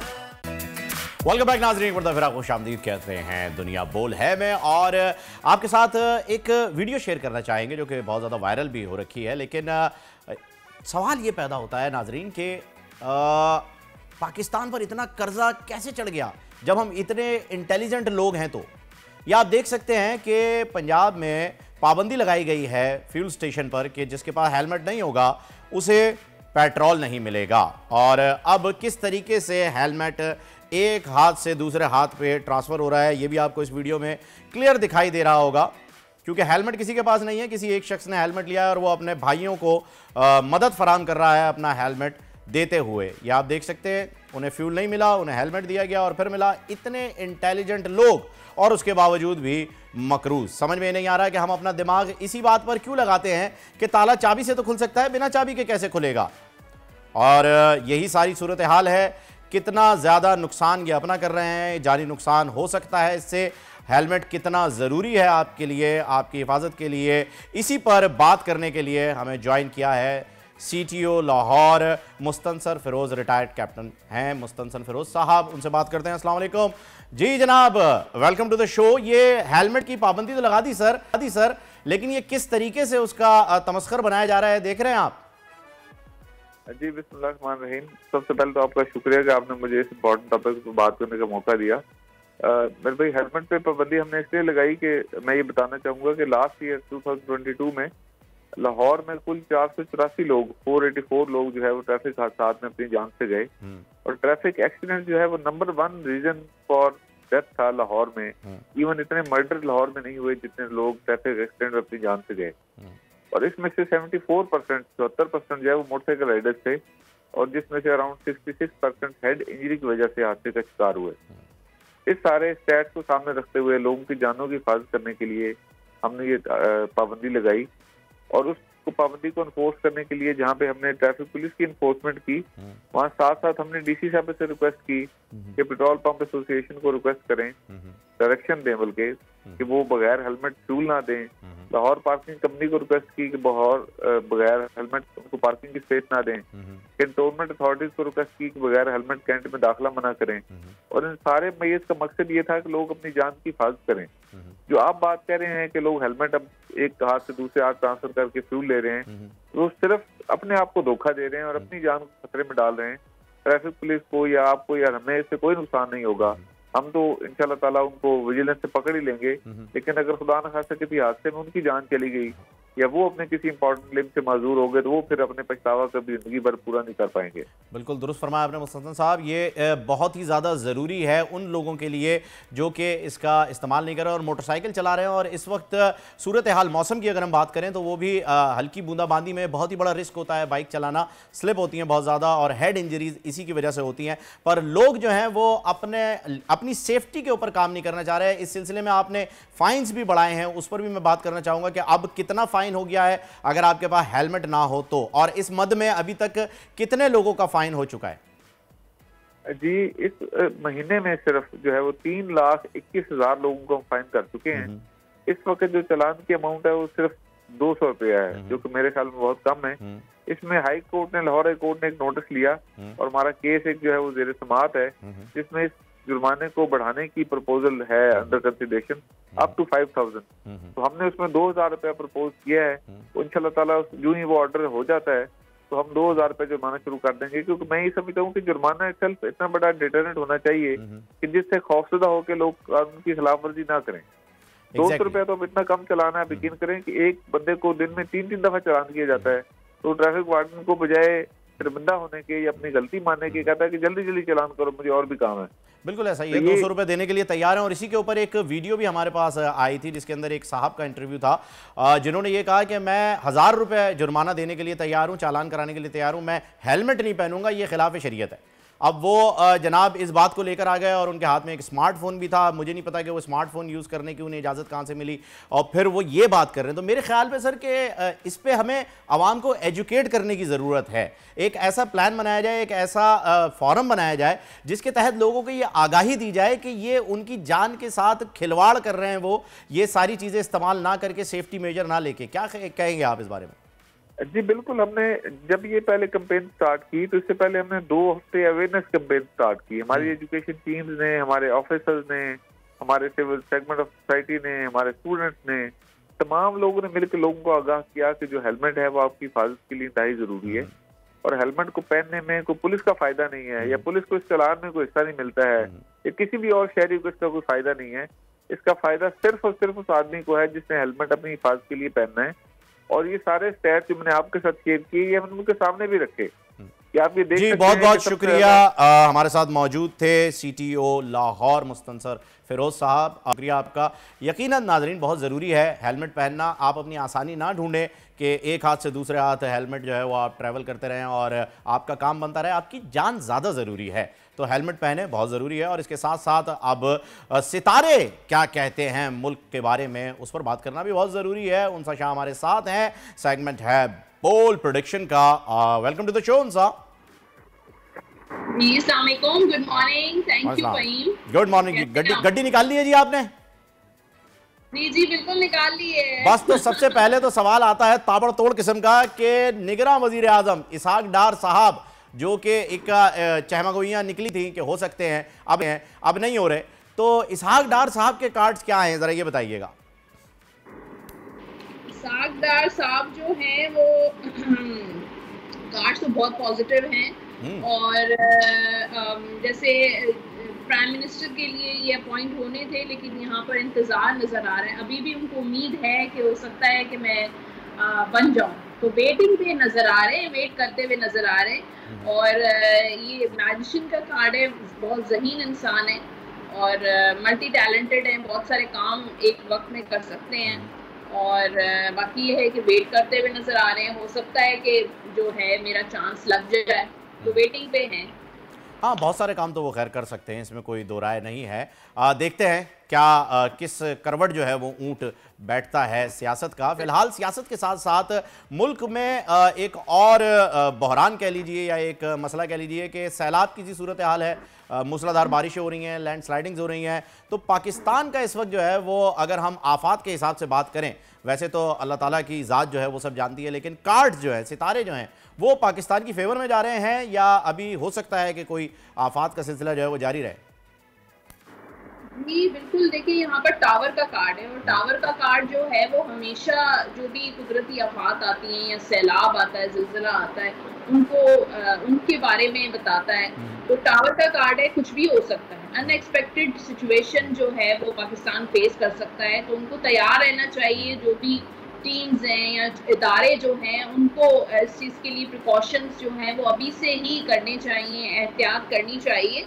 लेकिन नुकसान इंशाल्लाह नहीं पहुंचेगा। यहाँ पर 4 ऑफ वॉन्ड्स का कार्ड है, तो हो सकता है कुछ इलाकों में। किसका कार्ड बताया आपने, सॉरी, किसका कार्ड है? 4 ऑफ वॉन्ड्स का कार्ड है, ये हैप्पीनेस का कार्ड होता है। तो इंशाल्लाह पाकिस्तान को नुकसान तो नहीं पहुंचेगा या आवाम को नुकसान नहीं पहुंचेगा, लेकिन हो सकता है कुछ ऐसे इलाके हों जिन पे प्रिकॉशंस नहीं लिए गए, एहतियात नहीं लिए गए। जैसे इंटीरियर सिंध में आजकल बहुत ज़्यादा एक पानी बारिश की वजह से जमा हो चुका है, तो इस तरह के जो इलाके हैं उनमें इफेक्ट हो सकता है। तो एहतियात ज़ाहिर है करनी चाहिए। पाकिस्तान अवाम तो है सब बराबर है, इंटीरियर सिंध हो या पंजाब। बिल्कुल जी, पाकिस्तानी हर जगह पाकिस्तानी और इंसानी जान की कदर है, वैल्यू है, उसको बरकरार रखना है, उसके लिए इंतजाम करने चाहिए। मुझे बताइएगा कि इलेक्शन के ऊपर तो हमने बात कर ली थी, कल भी हमने की थी कि जी इलेक्शन जो है टाइम पे होते हुए नज़र आ रहे हैं। निगरान वज़ीर आज़म का भी जो है वो मामला यहाँ पर आ गया है कि जी इसहाक डार साहब के लिए उम्मीद अभी उनके कार्ड्स में बाकी है। मियाँ साहब का दसो जी, मियाँ साहब आ रहे हैं कि नहीं आ रहे, मतलब उनके कार्ड्स क्या कह रहे हैं? ये तो एग्जैक्टली आप नहीं बता पाएंगे आ रहे हैं या नहीं आ रहे। मियाँ साहब के लिए जो कार्ड है आज का, वो 9 ऑफ कप्स का कार्ड है। तो ख्वाहिश तो इनकी है, इनकी विश है कि मैं वापस आऊं, लेकिन 9 ऑफ वॉन्ड्स का कार्ड है, फिर इंतजार करते हुए नजर आ रहे हैं कि कुछ ऐसे सिचुएशन उनके लिए बने, पॉजिटिव सर्कमस्टेंसेस बन जाएं कि ये आ जाएं। तो अभी तो वेटिंग पर नजर आ रहे हैं। अभी मुझे लगता है कि उनको नहीं आना चाहिए, लेकिन फिर भी यहाँ पर 9 ऑफ कप्स का कार्ड है, ट्रैवलिंग का कार्ड तो है। ऐसा लग रहा है कि आगे जाके ये इनका सफर पाकिस्तान के में होता हुआ नजर आ रहा है। ट्रैवलिंग का तो आपने बिल्कुल सही कहा, ट्रैवलिंग तो वो बहुत ज्यादा कर रहे हैं, लेकिन लंदन से दुबई और दुबई से लंदन कर रहे हैं। पाकिस्तान देखते हैं कब उनके आइटनरी में आता है। अभी मैं जानना चाहूंगा होरोस्कोप के बारे में, जरा बुर्ज पे बात कर ली जाए।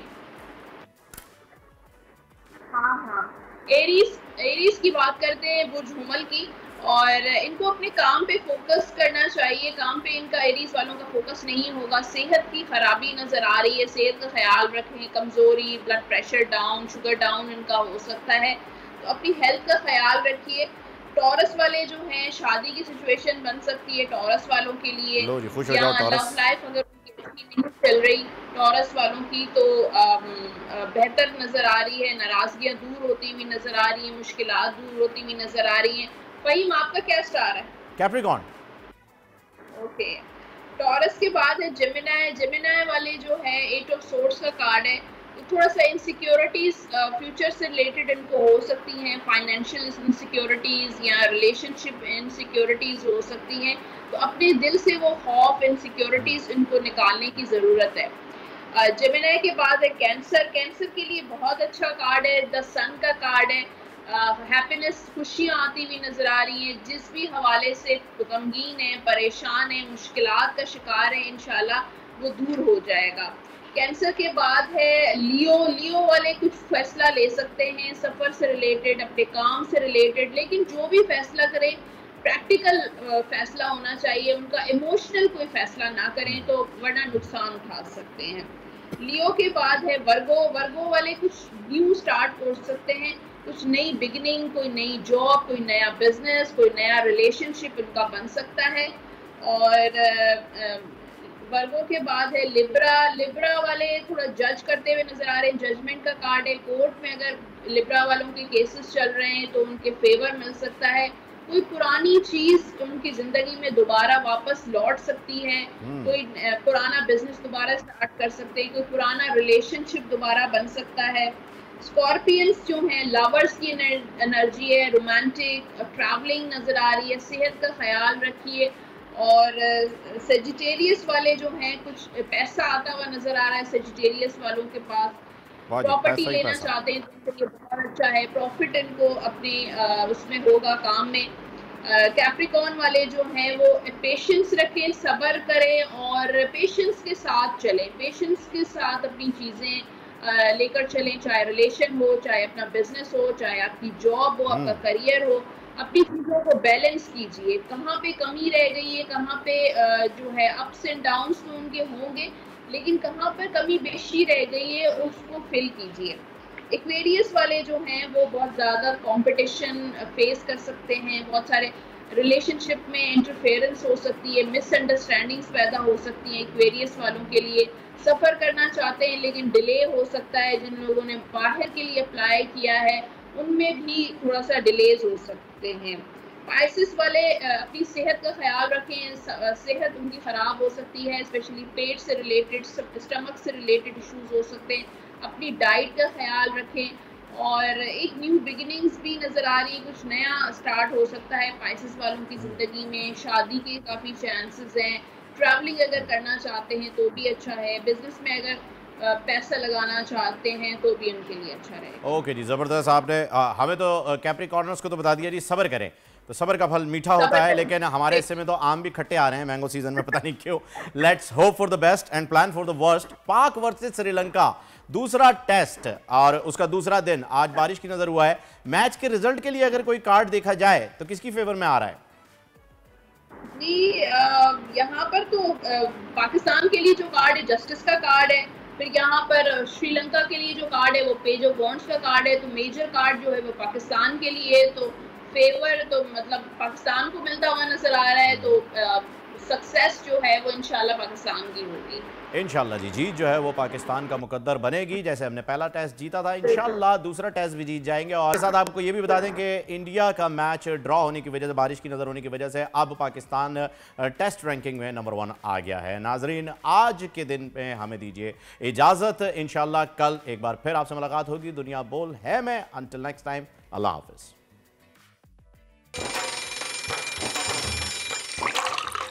आजकल जिंदगी ही सुबह आउट ऑफ कंट्रोल है, दुनिया बोल है, तेरी दुनिया बोल है। पाकिस्तान की आईटी इंडस्ट्री जो है वो पाकिस्तान की एक्सपोर्ट में एडिशनल इजाफा कर सकती है अगले 3 सालों के अंदर, क्योंकि आईटी और बाकी जो 3 सेक्टर्स हैं, उन 3 सेक्टरों में आईटी में फ़र्क है। वो ये है कि ये टर्म में आपको गेन दे सकती है जो पाकिस्तान की नीड है इस वक्त। आईटी को तो पहले भी, इससे पहले वाली हुकूमतें और इससे पहले भी लोग डिफाइन करते आए कि जी यार आईटी से बहुत चेंज आ जाएगा। क्या वो इम्पैक्ट हुआ आईटी इंडस्ट्री के ऊपर जो हम समझते थे और चाहते थे? पाकिस्तान की आईटी एक्सपोर्ट्स इतनी हो जाएंगी कि पाकिस्तान के सारे मसले मसाइल ख़त्म हो जाएंगे, वो तो नहीं हुआ। आपकी जो पॉलिसीज़ हैं वो कॉन्फ्लिक्ट हो रहा है। क्या हमने ऐसी पॉलिसीज रखी हुई है कि गूगल मजबूर हो यहाँ पे ऑफिस खोलने में? पॉलिसीज के तहत करना होगा। वो 2 से 3 महीने 4 महीने में खुद ब खुद ऑफिस स्टार्ट करेंगे।